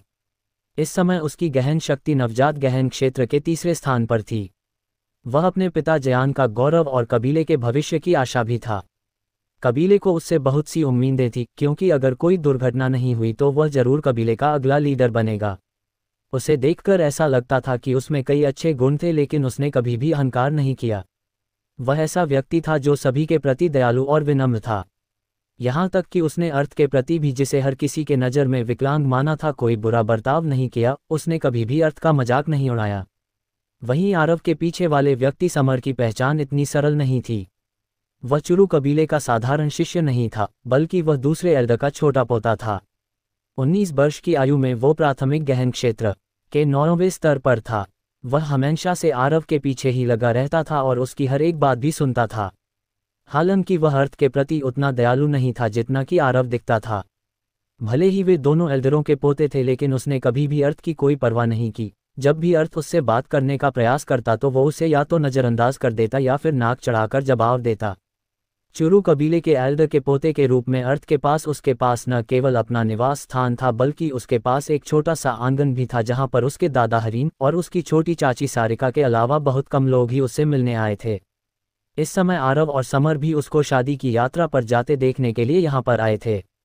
हाँ भाई, आरव ने हार्दिक हंसी के साथ अर्थ के पास आकर कहा, जिस लड़की के तुम आज शादी कर रहे हो वो तियान सिटी का नंबर 1 खजाना है।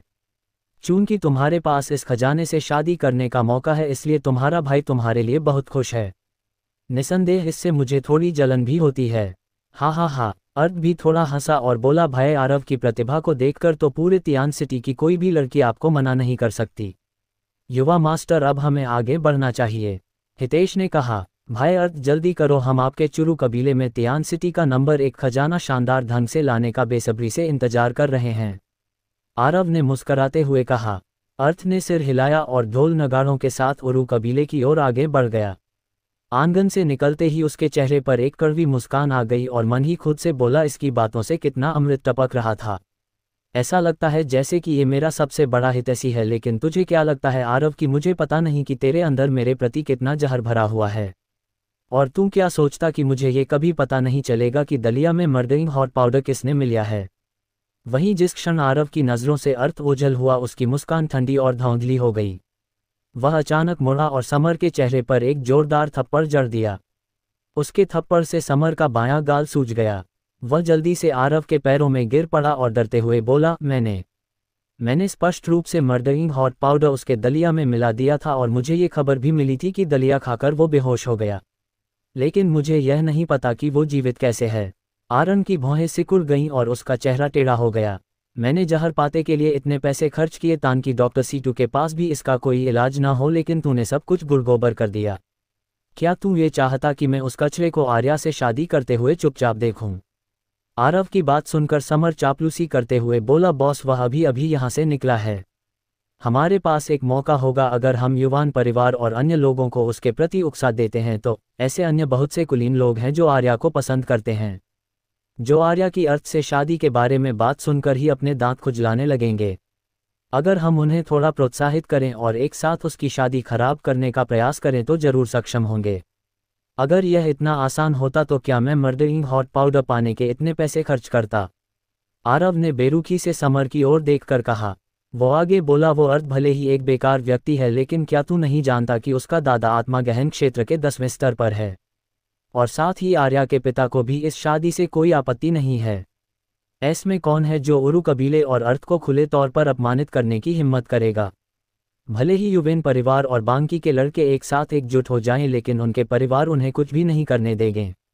और क्या तूने उस बूढ़े कमीने हितेश को खुद उसकी रक्षा करते हुए नहीं देखा? उसके रहते कोई भी परेशानी कैसे खड़ी कर सकता है? बोलते समय आरव ने अपने हाथ भींच लिए थे, जिससे हड्डी कड़कने की आवाज़ साफ सुनी जा सकती थी। पहली बार जब उसने आर्या को देखा था तो उसे ऐसा लगा था कि उसका सामना स्वर्ग की किसी अप्सरा से हो गया है और पहली ही मुलाकात में अपना दिल हार बैठा था। और उसने आर्या को अपनी पत्नी बनाने की कसम खाई थी। लेकिन आर्या वास्तव में अब चुरू कबीले के सबसे बेकार व्यक्ति अर्थ से शादी करने जा रही थी। वह ऐसा होते हुए कैसे देख सकता था, इसलिए उसने अर्थ को जहर देकर मारने की कोशिश की, लेकिन भगवान को तो कुछ और ही मंजूर था, इसलिए उसका सारा प्लान बेकार हो गया। बॉस, असल में आपको इतनी चिंता करने की जरूरत नहीं है, समर ने आरव के चेहरे को देखते हुए कहा। इसके बारे में सोचो। आर्या, जिसने स्वभाव से तियान सिटी में किसी भी प्रतिभाशाली युवक पर नजर डालने की जहमत तक नहीं उठाई, क्या वह इस बेकार अर्थ को पसंद भी करेगी? वह अर्थ से शादी क्यों कर रही है? इसका एकमात्र कारण वह 16 साल पहले हुए एक समझौता हो सकता है। अगर वह अर्थ से शादी कर भी रही है, क्या आपको लगता है कि वो अर्थ को अपनी एक उंगली भी छूने देगी? बल्कि हमारे चुरू कबीले में प्रवेश करने के बाद बॉस की उससे मुलाकात की संभावना और ज़्यादा बढ़ जाएगी। उस बेकार कचरे की बॉस की प्राकृतिक सुंदरता और प्रतिभा से तुलना नहीं की जा सकती, और मुझे लगता है कि आर्या से मुलाकात के बाद आप जरूर उसे प्रभावित करने में सक्षम होंगे। समर की बातों को सुनकर आरव की उदासी धीरे धीरे कम होने लगी और उसकी आंखें सिकुड़ने लगी, और उसने आनी नाक खुजलाते हुए फुसफुसाया, वैसे तुमने बात तो पते की है। ऐसा लगता है कि उस बेकार आदमी को जहर देकर न मार पाना भी एक अच्छी बात हो सकती है। तो क्या असल वैसा ही होगा जैसा कि आरव और समर सोच रहे हैं? क्या अर्थ आरव से अपना बदला ले पाएगा? इन सवालों के जवाब मिलेंगे आपको अगले चैप्टर में। तब तक के लिए हंसते रहिए, मुस्कराते रहिए और इसी तरह जीवन का आनंद लेते रहिए। तियान सिटी पूरे ब्लू विंड साम्राज्य का सबसे छोटा शहर था। यह इतना छोटा था कि यह शहर कहलाने के लायक भी नहीं था। तियान सिटी न केवल सबसे छोटा शहर था, बल्कि यह भौगोलिक दृष्टि से सबसे दूर भी था। यहाँ की जनसंख्या, अर्थव्यवस्था और यहाँ तक कि गहन शक्ति भी सबसे निचले स्तर की थी। ये सिटी साम्राज्य के बिल्कुल छोर पर बसा हुआ था। लेकिन तियान सिटी आज विशेष रूप से जीवंत था, क्योंकि आज अर्थ और आर्या की शादी का बड़ा दिन था। अगर यह केवल अर्थ की शादी की बात होती तो किसी को ज़रा सा भी फर्क नहीं पड़ता, लेकिन आर्या की शादी की तियान सिटी की सबसे बड़ी सनसनीखेज घटना थी। उरु कबीला एक कबीला नहीं था जो पूरी तरह से गहन शक्ति में प्रशिक्षित था। यह एक ऐसा कबीला था जो पीढ़ियों से व्यवसाय में विशेषता रखता था। हालांकि पूरे ब्लू विंड साम्राज्य में अन्य लोगों की तुलना में अमीर नहीं माना जा सकता था, लेकिन तियान सिटी के अमीर लोगों की लिस्ट में उरु कबीला शीर्ष पर था। उरु कबील के लीडर के 2 बच्चे थे, युवान और आर्या। आर्या ने अपनी प्रतिभा से पूरे तियान सिटी से सबको चौंका दिया और उरु कबीले की प्रतिष्ठा तियान सिटी में और ज़्यादा बढ़ गई। आर्या की गहन शक्ति और उसकी ट्रेनिंग की लाजवाब स्पीड को देखते हुए आखिरकार सबने ये स्वीकार कर लिया कि किसी दिन आर्या पृथ्वी गहन क्षेत्र या उससे भी ऊपर आकाश गहन क्षेत्र तक अवश्य पहुंचेगी। उस समय उरु कबीले के पास न केवल सबसे अधिक संपत्ति होगी, बल्कि पूरे तियान सिटी में सबसे प्रभावशाली गहन शक्ति भी होगी। हालांकि उस उरु कबीले ने शहर की सबसे प्रतिभाशाली लड़की को अर्थ से शादी करने दी थी, जिसका कोई संभावित भविष्य नहीं था। कौन जानता है कि उरु कबील के इस निर्णय से कितने लोग ईर्ष्या, घृणा और जलन से पागल हो रहे थे। जैसे ही अर्थ बाहर निकला, उसने एक लाल कालीन की लंबी कतार देखी जो कि उसके दरवाजे के प्रवेश द्वार से शुरू हुई थी और यह उरु कबीले की दिशा की ओर फैली हुई थी। जैसे चुरू कबीले की शादी की टीम सामने आई, तियान सिटी की सड़क पर शोर आने लगा। सड़क के दोनों ओर दर्शकों से खचाखच भरी थी। जैसे ही अर्थ टीम के साथ कदम से कदम मिला रहा था, तो भीड़ से फुसफुसाहट उसके कानों तक पहुंचने लगी। अरे देखो, वो चुरू कबीले के 5वें एल्डर का पोता है। मैंने सुना है कि उसकी गहरी नसें क्षतिग्रस्त हैं और वह अपने जीवन में कभी भी प्राथमिक गहन क्षेत्र के पहले स्तर तक भी नहीं पहुंच पाएगा। एक व्यक्ति ने कहा, ओह, ये पहली बार में जब मैंने उसे आमने सामने देखा है। उसी के बगल में खड़े दूसरे व्यक्ति ने कहा, यदि तुमने उसे पहले नहीं देखा तो यह एक सामान्य बात है। एक ऐसा व्यक्ति जो किसी काम का नहीं है, क्या तुम्हें लगता है कि वो किसी को अपना चेहरा दिखाने के लायक भी है? वास्तव में ऐसे कचरे के साथ आर्या जैसी लड़की की शादी होना, लंगूर के हाथ अंगूर लगना है। तभी एक और आदमी ने कहा, अरे मैंने सुना है कि यह शादी उनके पिता अधीर और प्रताप के बीच हुए वादे के कारण हो रही है। एक बार अधीर ने अपनी सारी शक्ति का उपयोग करके आर्या की जान बचाई थी। तब आर्या के पिता प्रताप ने वादा किया था कि उनकी बेटी उसके 16वें जन्मदिन पर अधीर की बहू बनेगी। लेकिन कुछ ही समय बाद कुछ हत्यारों द्वारा अधीर पर हमला कर दिया गया और पिछले युद्ध के कारण वह द्वारा लड़ने में असमर्थ थे, इसलिए उनकी हत्या कर दी गई। ये खबर प्रताप पर एक उल्कापिंड की तरह गिरी और उन्हें बेहद दोषी महसूस हुआ। और अब जबकि आर्या आज 16 साल की हो गई और हालांकि अधीर का बेटा भले ही एक बेकार आदमी है, प्रताप ने अपने भारी पश्चाताप के कारण अपना वादा तोड़ने की कोशिश नहीं की। यदि ऐसा नहीं होता तो वह लड़का अपने सपने मने भी आर्या से शादी करने के योग्य नहीं था। एक और आदमी ने कहा, फिर भी आर्या हमारे तियान सिटी का सबसे बड़ा खजाना है। यदि इस लड़के के पास 5वें एल्डर का पोता होने का दर्जा नहीं होता तो उसे अब तक चुरू कबीले से बाहर फेंक दिया होता। मैं शायद उससे 100 गुना ताकतवर हूँ। ये दुनिया सच में अंधी है। मेरे सपनों की देवी एक कूड़ेदान से शादी करने जा रही है। मैं इस बात को स्वीकार करने की बजाय मरना पसंद करूँगा। इस प्रकार भीड़ में तरह तरह की बातें हो रही थी और वे सभी अर्थ को कोस रहे थे और उसे मन ही मन गाली दे रहे थे।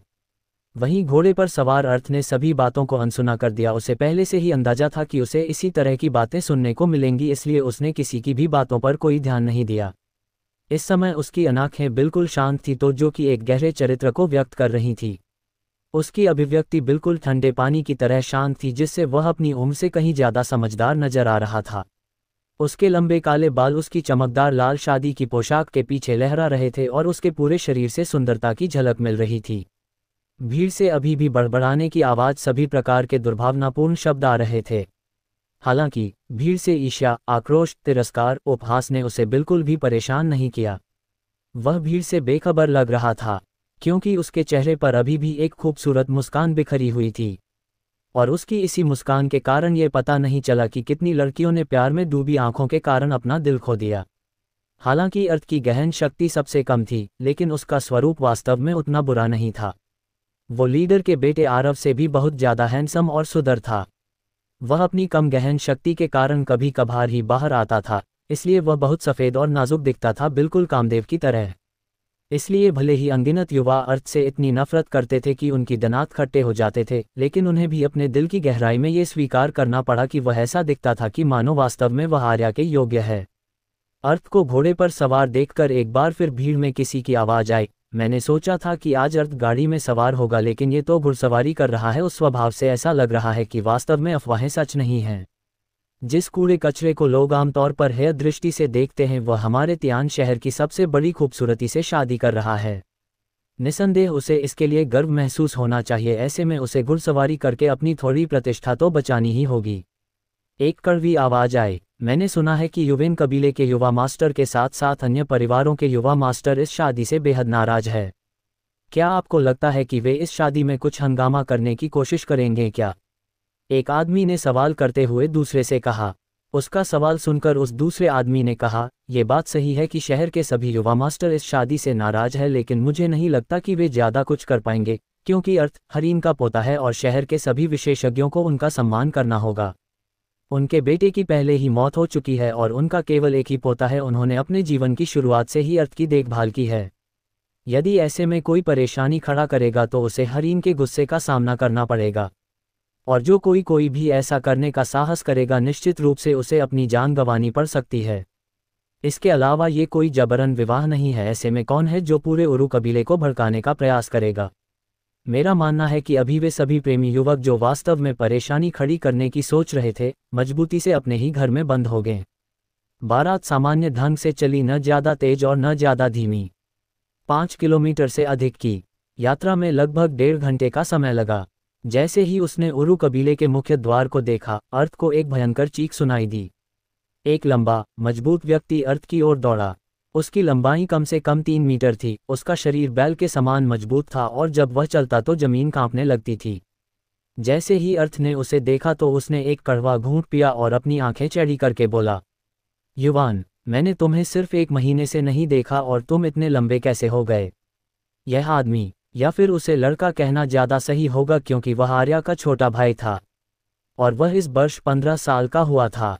वह वास्तव में 15 साल का था, लेकिन अगर उसके शरीर को देखकर कोई भी नहीं कह सकता था कि वह भी केवल 15 का है। 3 मीटर लंबा वह वास्तव में अपने घोड़े पर सवार अर्थ की ऊंचाई से भी ज़्यादा लंबा था। युवान का वजन 175 किलो से भी अधिक था। वह एक हट्टा कट्टा और मोटा लड़का था। उसकी बड़ी मजबूत मांसपेशियां उसकी आश्चर्यजनक ताकत को प्रदर्शित कर रही थीं। वह प्राथमिक गहन क्षेत्र के 4थे स्तर पर था, लेकिन उसकी शारीरिक शक्ति बहुत प्रभावशाली थी, जिस कारण वह प्राथमिक गहन क्षेत्र के 6ठे स्तर वाले लोगों से भी आसानी से लड़ सकता था। युवान अर्थ का सबसे अच्छा और एकमात्र दोस्त था। युवान छोटी उम्र से ही अर्थ को अपना जीजा कहता था और जब वे बच्चे थे तो वे अक्सर एक साथ खेला करते थे। 8 साल का होने से कुछ समय पहले तक युवान वास्तव में एक काला और पतला बच्चा था। लेकिन जब से वह 8 साल का हुआ तो ऐसा लगता है कि जैसे कि उसने कुछ गलत खा लिया हो और उसके विकास में असामान्य रूप से उछाल आया, जिससे उसकी ऊंचाई, भूख और वंश सब कुछ बढ़ गया। अब वह 15 साल की उम्र में, हालांकि उसका चेहरा अभी भी परिपक्व नहीं हुआ था क्योंकि वह अभी भी काफी बचकाना था, उसका आकार विशाल अनुपात का था। अर्थ की हैरानी देखकर युवान ने शर्मिंदगी से अपना सिर खुजलाया और बोला, मैं इसका कोई इलाज नहीं कर सकता। मेरे पिता मुझसे रोज डाइट पर रहने को कहते हैं, लेकिन तुम ही बताओ, खुद को भूखा रखना किसी और द्वारा मारे जाने से कहीं ज्यादा बुरा है। अर्थ उसकी बात सुनकर निःशब्द हो गया। इस समय वह केवल 15 का था। एक बार जब वो वयस्क हो गया तो क्या होगा, अर्थ ने इसकी कल्पना करने की भी हिम्मत नहीं की। अर्थ को अच्छे से पता था कि युवान की भूख कितनी खतरनाक है। सौभाग्य से वो उरु कबीले में पैदा हुआ, अगर वो किसी साधारण परिवार में पैदा होता तो उसकी भूख से ही पूरा परिवार दिवालिया हो जाता। तभी युवान ने मुस्कराते हुए कहा, अरे जीजाजी, आज आप आखिरकार वास्तव में मेरे जीजाजी बनने वाले हैं। उसकी मुस्कान पूरी तरह से सच्ची थी क्योंकि वो इस दिन का काफी समय से इंतजार कर रहा था। उसकी राय में पत्नी के रूप में इतनी मजबूत बहन के साथ कोई भी अर्थ को नीची नज़र से देखने की हिम्मत नहीं करेगा। जल्दी करो और अंदर आओ, मेरी बहन पहले से तैयार है। उसने अपना सिर थपथपाया और बोला, ओह, दरवाजा मैं खोलूंगा। जिसके बाद युवान उरु कबीले के प्रवेश द्वार की ओर मुड़ा और एक पहाड़ की तरह भाग गया। बारात उरु कबीले के प्रवेश द्वार पर पहुंची। दरवाजे पर अर्थ ने मुस्कराते हुए प्रताप उरु को देखा। वह जल्दी से अपने घोड़े से उतरा और प्रताप उरु के सामने खड़ा हो गया। उसने उन्हें आदरपूर्वक नमस्ते किया। अंकल उरु, हाँ, इतने समय बाद भी तुम मुझे अंकल ही कहते हो। प्रताप उरु हंसे। उनका कद ज्यादा लंबा नहीं था, वे सामान्य से थोड़े अधिक वजन वाले मध्यम आयु वर्ग के व्यक्ति थे। अर्थ की आंखें चमक उठी और उसने विनम्रता से उत्तर दिया, ससुर जी। वह प्रताप के प्रति हमेशा से सम्मानजनक रहा था क्योंकि प्रताप और उसके पिता का रिश्ता काफी अच्छा, बिल्कुल दो भाइयों की तरह था। उसे सभी लोगों ने तिरस्कारपूर्ण नजरों से देखा, लेकिन प्रताप ने हमेशा से उसकी परवाह की थी। भले ही क्षतिग्रस्त मिस्टिक वेन्स के साथ पैदा हुआ था, फिर भी प्रताप ने अपना वादा नहीं तोड़ा। हाँ, बढ़िया। प्रताप ने अपना सिर हिलाया और अर्थ के कंधे को थपथपाया और कहा, आज मैं तुम्हें अपनी बेटी आर्या दूंगा। हालांकि अभी आप कोई बड़े नायक नहीं है, लेकिन तुम्हारे पिता एक अद्भुत व्यक्ति थे। वो एक भावुक और धर्मी व्यक्ति थे। आप अधीर के बेटे हैं। भले ही आपकी मिस्टिक वेन्स क्षतिग्रस्त हो गई हों, लेकिन मुझे विश्वास है कि आप भविष्य में आप अपने पिता के समान ही एक महान व्यक्ति बनेंगे। मेरी बेटी के साथ अच्छा व्यवहार करो और उन लोगों को जो बकवास करते हैं और केवल द्वेष में अपना मुंह फड़फड़ा सकते हैं, उन सभी का मुंह बंद कर दो। अर्थ की आंखें गुस्से से सुलग उठी। उसने दृढ़तापूर्वक धीरे से सिर हिलाया, ससुर जी, आप चिंता न करें। जो लोग मुझे घृणा की दृष्टि से देखते हैं, एक बार जब मेरी गहरी नसें ठीक हो गई तो एक सोया हुआ भयानक अजगर रसातल से जाग जाएगा जो उन लोगों को निश्चित रूप से लोगों का सम्मान करना सिखा देगा जो मुझे नीची दृष्टि से देखते हैं। प्रताप उरु उसके गुस्से से आश्चर्यचकित थे। वह हमेशा से जानते थे कि अर्थ एक कमजोर दिमाग वाला, हल्के स्वभाव वाला और अचेतनहीन भावना वाला व्यक्ति था। अर्थ के निडर शब्दों, तेज नज़र और शांति ने उसे अर्थ को एक एक अलग तरीके से देखने पर मजबूर कर दिया, जो कि उसके पिछले दृष्टिकोण से बिल्कुल अलग था। अच्छा है, प्रताप ने अपना सिर हिलाया और फिर से अर्थ के कंधे को थपथपाया। मुझे पता था कि अधीर को बेटा कोई साधारण बच्चा नहीं हो सकता। मैं उस दिन का इंतजार करूंगा जब यह अजगर जागेगा। अब ठीक है, आर्या आपका इंतजार कर रही है। क्या अर्थ अपनी मिस्टिक वेन्स ठीक कर पाएगा? क्या वो अपना मजाक उड़ाने वाले लोगों से अपना बदला ले पाएगा? क्या उसकी शादी शांतिपूर्ण तरीके से हो पाएगी? इन सभी सवालों के जवाब आपको मिलेंगे अगले चैप्टर में। तब तक के लिए हंसते रहिए, मुस्कराते रहिए और इसी तरह जीवन का आनंद लेते रहिए। आर्या दो सहेलियों बीच दिखाई दे रही थी। उसने अपने सिर के ऊपर लाल फीनिक्स कोरोनेट पहना हुआ था। फीनिक्स कोरोनेट से मोतियों का एक पर्दा उसके चेहरे को पूरे तरीके ढक रहा था। उसके मुलायम काले और चमकदार बाल धीरे धीरे उसके कंधों के पीछे लहरा रहे थे। उसके लाल रंग का गाउन उसकी सुंदरता में चार चांद लगा रहे थे। आर्या धीरे धीरे अपनी सहेलियों के साथ अर्थ के पास आई। उसका हर एक कदम हल्का और सधा हुआ था, जैसे कि वो बादलों पर चल रही हो। उसकी सामान्य झलक ही इतनी सुंदर थी कि अर्थ उसे देखता ही रह गया। आर्या अंततः शादी के मंच के सामने आए और उसकी दोनों सहेलियां उसके पीछे चली गई। अर्थ ने आगे बढ़कर आर्या की ओर अपना हाथ बढ़ाया। आर्या ने बड़े ही सुंदर ढंग से अपना हाथ अर्थ के हाथ में दे दिया। जैसे ही अर्थ ने आर्या का हाथ में लिया, एक हंडी कपा देने वाली ठंडी शक्ति की लहर अर्थ के हाथ पर फैल गई और उसका पूरा हाथ ठंड से अकड़ गया। फिर जैसे ही अर्थ ने अपना हाथ नीचे किया तो कड़कड़ाती ठंड का एहसास धीरे धीरे गायब हो गया। जब बर्फीली ठंड ने उस पर प्रहार किया था तो उसके माथे पर एक हल्की सिकन आ गई थी और उसने एक हल्की सी आह निकाली। फिर पूरे रीति रिवाज के साथ आर्या और अर्थ की शादी संपन्न हुई। उसके बाद अर्थ वापस से घोड़े पर बैठा और आर्या को पालकी में बिठाया गया और बारात वापस चुरू कबीले की दिशा में चल पड़ी। अगले 1.5 घंटे के बाद बारात चुरू कबीले के मुख्य द्वार पर लौट आई। शादी में किसी ने भी कोई परेशानी खड़ी करने की कोशिश नहीं की, जिससे उन लोगों को बहुत ज़्यादा निराशा हुई जो लोग किसी बड़े हंगामे की आशा कर रहे थे। हरीन पहले से ही बारात का स्वागत करने के लिए द्वार पर खड़े थे।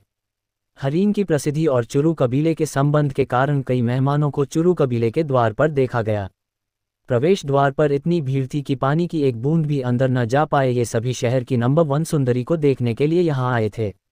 शोर के बीच आर्या की पालकी कबीले के द्वार पर धीरे धीरे रुकी और पर्दे का एक कोना खुला और आर्या की नौकरानी ने धीरे से कहा, मिस हम आ गए हैं। धीरे धीरे आर्या पालकी से बाहर निकली, जिससे भीड़ द्वारा पैदा होने वाला शोर अचानक शांत हो गया। लगभग दोपहर का वक्त हो रहा था और हल्की हल्की धूप आर्या के फीनिक्स कोरोनेट पर पड़ रही थी। हालांकि उसका चेहरा ढका हुआ था, लेकिन उसकी आंखें और ओंठ आंशिक रूप से उजागर थे। उसकी सुंदरता बेहद बेदाग थी। बहुत से लोग सीधे आर्या की ओर देख रहे थे और उसे देखकर कहीं खोसे गए वे उसकी ओर से अपनी नजरें ही नहीं हटा पा रहे थे। ये आर्या के करिश्मे की शक्ति है, क्योंकि ये सभी लोग उसके ढके हुए चेहरे के बावजूद केवल उसकी आभा से ही उस पर फिदा हो गए थे। उसकी नौकरानी ने आर्या के अर्थ के चारों ओर एक दुपट्टा लपेट दिया, जिसका दूसरा सिरा अर्थ के हौंद से बंधा हुआ था। जैसे ही अर्थ घोड़े से उतरा और मुस्कुराया और आर्या के साथ चुरू कबीले के प्रवेश द्वार से होता हुआ सीधे हॉल में प्रवेश कर गया, जहां पर चुरू कबीले द्वारा की जाने वाली रस्में होनी थी। ये हॉल चुरू कबीले की महत्वपूर्ण बैठकों का केंद्र था। एकमात्र लोग जिन्हें शादी की रस्में करने के लिए इस स्थान का उपयोग करने की अनुमति थी, वे केवल चुरू कबीले के लीडर और उसके एल्डर थे। हॉल को बड़े ही सुंदर तरीके से सजोया गया था। एक लाल कालीन हॉल के केंद्र में एक सीधी रेखा में बिछी हुई थी, जिस पर छोटे छोटे खूबसूरत सुनहरे मोती जड़े हुए थे। पूरे हॉल में एक हल्की सुनहरी रोशनी बिखरी हुई थी, जो पहले से ही खूबसूरती से सजाए गए हॉल को और चमकदार बना रही थी। हरीन और प्रताप हॉल की सबसे ऊंची सीट पर बैठे हुए थे। जब उन्होंने अर्थ और आर्या को प्रवेश करते हुए देखा तो उनके चेहरे पर हल्की मुस्कान तैर गई। लाल कालीन के दोनों और गुलाबी चंदन की कुर्सियों की 3 पंक्तियां थीं, जो पहले से ही लोगों से भरी हुई थीं। चुरू कबीले के लीडर भी कबीले के अन्य एल्डरों के साथ वहां पर मौजूद थे। जैसे ही अर्थ एक प्यारी मुस्कान के साथ अंदर आया तो सभी एल्डरों सहित लीडर के चेहरे पर तिरस्कारपूर्ण भाव आ गए। चुरू कबीला एक ऐसा कबीला था जो कई पीढ़ियों से गहन शक्ति का अभ्यास करता आ रहा था। कबीले में अपन गहरी नसों अर्थ का पैदा होना कबीले के लिए शर्म की बात थी। यदि वो 5वें एल्डर का पोता न होता तो उसे अंदर रहने की बजाय पहले ही निष्कासित कर दिया गया होता।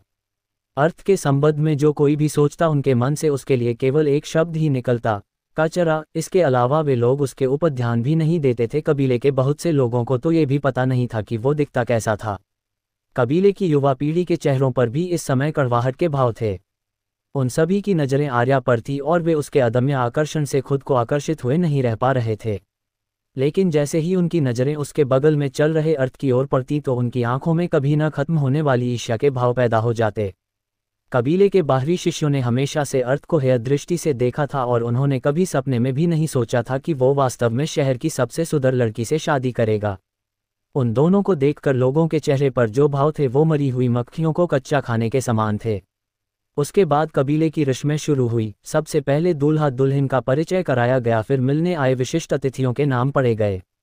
जैसे जैसे रस्में आगे बढ़ती गई अर्थ के दिल में हलचल होती गई। उसकी स्थिति ऐसी थी जैसे कि उसके दिल में पानी की लहरें टकरा रही थीं।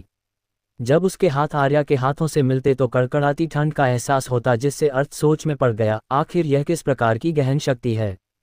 उसने पूरे तियान सिटी में ऐसी रहस्यमयी गहन शक्ति के बारे में कभी नहीं सुना था।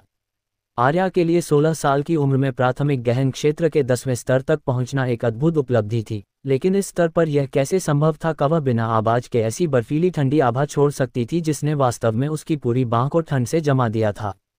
वह कौन सी रहस्यमयी शक्ति थी जो इस स्तर पर प्रदर्शित की गई थी? क्या ऐसा हो सकता है कि आर्या वास्तव में अपनी वास्तविक शक्ति छिपा रही है? क्या वो वास्तव में प्राथमिक गहन क्षेत्र को तोड़कर नवजात गहन क्षेत्र में प्रवेश कर गई है? अर्थ के मन में इस तरह के कई विचार चल ही रहे थे कि इतने में समारोह के संचालक की तेजी से गूंजी, पहले स्वर्ग और पृथ्वी को प्रणाम करो। अर्थ उसकी आवाज़ सुनकर अपने ख्यालों से बाहर आया और उसने दरवाजे की दिशा में स्वर्ग और पृथ्वी को प्रणाम किया। दूसरा प्रणाम अपने बड़ों को करो। अर्थ और आर्या हरीन और प्रताप की ओर मुड़े और दोनों को प्रणाम किया। हरीन ने अपना सिर हिलाया और अर्थ एवं आर्या की ओर प्यार से मुस्कुराया। प्रताप भी दोनों को देखते हुए मुस्कुराए। पति और पत्नी अदला बदली करें। अर्थ का शरीर आर्या की ओर मुड़ा और उसी समय आर्या भी उसकी ओर मुड़ी। इस कार्रवाई में न तो कोई हिचकिचाहट थी और न ही कोई देरी, जिससे कबीले की युवा पीढ़ी अपने दांतों तले उंगली चबाने लगे। उन सभी का मानना था कि आर्या ने स्वेच्छा से उस अपंग आदमी से विवाह नहीं किया, बल्कि उसे उरु कबीले द्वारा मजबूर किया गया है। लेकिन जब उन्होंने बिना हिचकिचाए और बिना किसी देरी के आर्या को अर्थ की ओर मुड़ते देखा तो उनका यह विचार भी खारिज हो गया। उसके बाद अर्थ और आर्या दोनों एक दूसरे की ओर झुके। जैसे ही वे एक दूसरे की ओर झुके, अर्थ ने आर्या की ठंडी बर्फीली आंखों को देखा, जिनमें किसी भी भावना को कोई भी निशान नहीं था। आमतौर पर यदि यह शादी किसी और की होती तो ऐसे क्षणों में भीड़ उत्साहपूर्ण तालियों के साथ जयकारे लगाती, लेकिन यहाँ केवल कुछ लोगों ने विवाहित जोड़े के लिए तालियां बजाईं। ये काफ़ी अजीब था। पांचवें एल्डर को बधाई। पहले एल्डर ने अपने सन की विचित्रता के साथ हरीन के सामने जाकर कहा। उसके बाद बाकी के एल्डरों के साथ कबीले के लीडर ने भी हरीन को बधाई दी, लेकिन उनके शब्दों में एक अजीब सा निंदनीय तिरस्कार साफ देखा जा सकता था। क्या विवाह के बाद अर्थ आर्या के दिल में अपनी जगह बना पाएगा? क्या वास्तव में आर्या अपनी असली ताकत छिपा रही है? इन सभी सवालों के जवाब मिलेंगे अगले चैप्टर में। तब तक के लिए हंसते रहिए, मुस्कुराते रहिए और इसी तरह जीवन का आनंद लेते रहिए। जब अधीर जीवित थे तो चुरु कबीले में हरीन का ओहदा पूरे कबीले में किसी से कम नहीं था। कबीले में सभी लोग उसका सम्मान करते थे। स्पष्ट कारण था कि अधीर की काबिलियत का सभी लोग लोहा मानते थे और अधीर के पिता के रूप में सभी शक्तिशाली लोग हरीन का सम्मान करते थे। यहाँ तक कबीले का लीडर भी उनसे इज्जत से बात करता था। लेकिन उनके बेटे की मौत के बाद उनका एकमात्र पोता क्षतिग्रस्त गहरी नसों के साथ पैदा हुआ। हालांकि हरीन पूरे शहर में सबसे शक्तिशाली व्यक्ति माने जाते थे, लेकिन अब उनसे कोई भी नहीं डरता था। उनका बेटा मर चुका था, उनका पोता विकलांग था और कोई अन्य उनका उत्तराधिकारी नहीं था। इस कारण कबीले में लगातार उनकी प्रतिष्ठा कम होती रही है। इसीलिए लोगों की बातों में छिपे तंज को सुनकर भी हरीन को गुस्सा नहीं आया और उन्होंने उदासीन मुस्कान के साथ कहा, आज यहाँ पर उपस्थित होने वाले सभी को बहुत बहुत धन्यवाद और मैं सभी को शादी के जश्न में शामिल होकर शराब का आनंद लेने के लिए आमंत्रित करना चाहूँगा।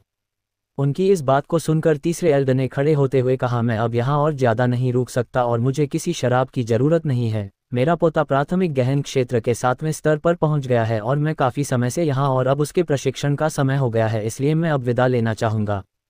तीसरे एल्डर का पोता चमन केवल 17 साल की उम्र में प्राथमिक गहन क्षेत्र के 7वें स्तर पर था। इस उम्र में इतनी सफलता वास्तव में उसके असीमित भविष्य को दर्शाती है।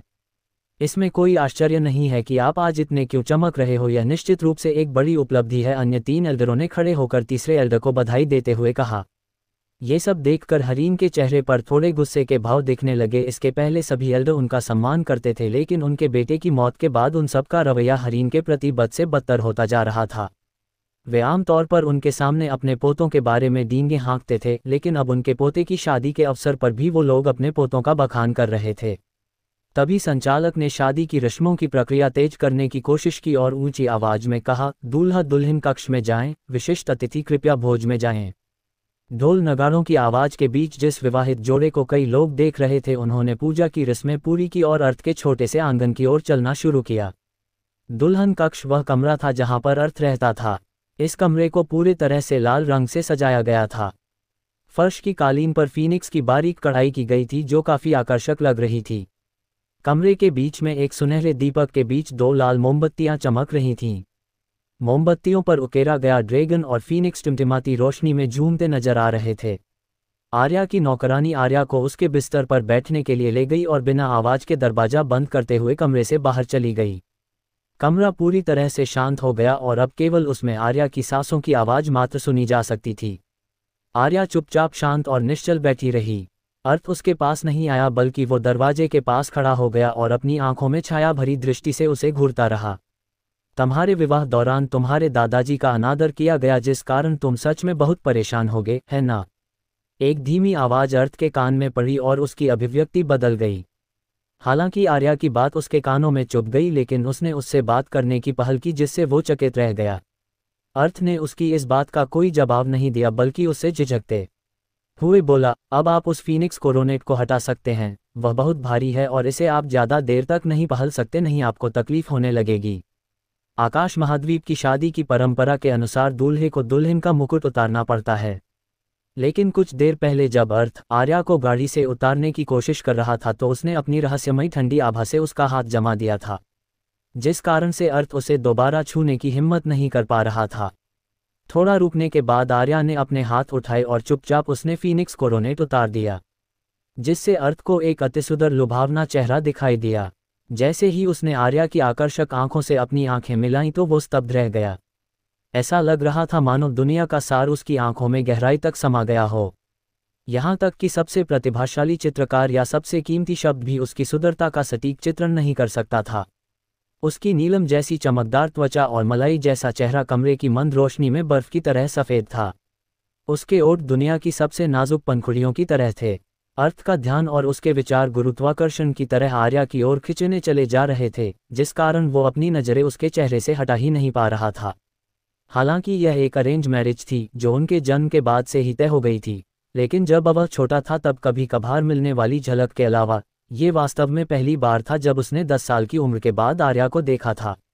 ऐसा इसलिए था क्योंकि आर्या शायद कि कभी अपने घर से बाहर निकलती थी और विकलांग अर्थ का आत्मसम्मान कम था जो कि एक हीन भावना में बदल गया, इसलिए उसने कभी आर्या से मिलने की कोशिश नहीं की। उसने केवल आर्या के बारे में दूसरों के मुंह से सुना था। जब उसने आर्या को देखा तो महसूस किया कि वह वास्तव में शहर की सबसे खूबसूरत लड़की के सामने है। आर्या का आकर्षण उसकी कल्पना से परे था क्योंकि वह इस अद्वितीय सुंदरता का वर्णन नहीं सकता था। दो दुनियाओं की स्पष्ट यादों वाला अर्थ ऐसे दृश्य का सामना करने पर अपने विचारों को भूलने से खुद को नहीं रोक सका। आर्या को तियान सिटी की नंबर 1 सुंदरी कहा जाता था, लेकिन अगर कोई कहे कि वह पूरे ब्लू विंड साम्राज्य की नंबर 1 सुंदरी है तो भी अर्थ इस बात पर कोई विवाद नहीं करेगा। वह इस बड़ी किसी चीज़ के बारे में नहीं सोच सकता था जो कि उसकी आंखों के सामने इस खूबसूरत दृश्य से बेहतर हो। उसकी आंखों के सामने बैठी लड़की अभी मात्र 16 साल की थी। इस उम्र लड़कियों पूरी तरह से विकसित नहीं होती हैं, लेकिन ये कल्पना करना असंभव है कि कुछ वर्षों के बाद आर्या की सुंदरता किस लेवल की होगी। एक लड़की जिसकी हर हरकत और मुस्कान से दुनिया हिल सकती है। उसका जन्म छोटे से तियान शहर में हुआ था और ये लड़की आज उसकी पत्नी बन गई है। अर्थ को इस वास्तविकता को स्वीकार नहीं कर पा रहा था, उसे ये सब एक सपने की तरह लग रहा था। तभी अर्थ के कानों में एक मधुर आवाज़ सुनाई दी, आप वास्तव में वैसे नहीं है जैसे कि आपके बारे में अफवाहें कहती हैं और न ही वैसे है जैसा कि मैंने सोचा था। आर्या धीरे से उठी और अर्थ के पास आई, जिससे अर्थ को उसकी भीनी खुशबू महसूस होने लगी।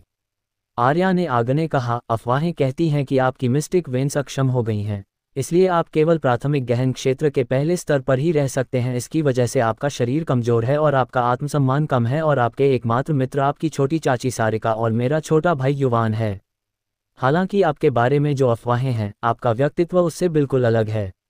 आर्या अर्थ से 3 कदम की दूरी पर रुक गई और अपनी खूबसूरत आंखों से उसकी ओर देखते हुए कहा, हालांकि आप जानबूझकर छिपते हैं और अपने असली चरित्र का दिखावा करते हैं, लेकिन जब से मैंने आप पर नज़र रखी तो मुझे आपके व्यक्तित्व का एहसास हुआ। आप उन अफवाहों से बिल्कुल विपरीत हैं। इससे पहले मैंने अपनी गहन शक्ति से जब आपका हाथ जमा दिया था तो आपकी शांत प्रतिक्रिया ने मुझे वास्तव में चैनका दिया था।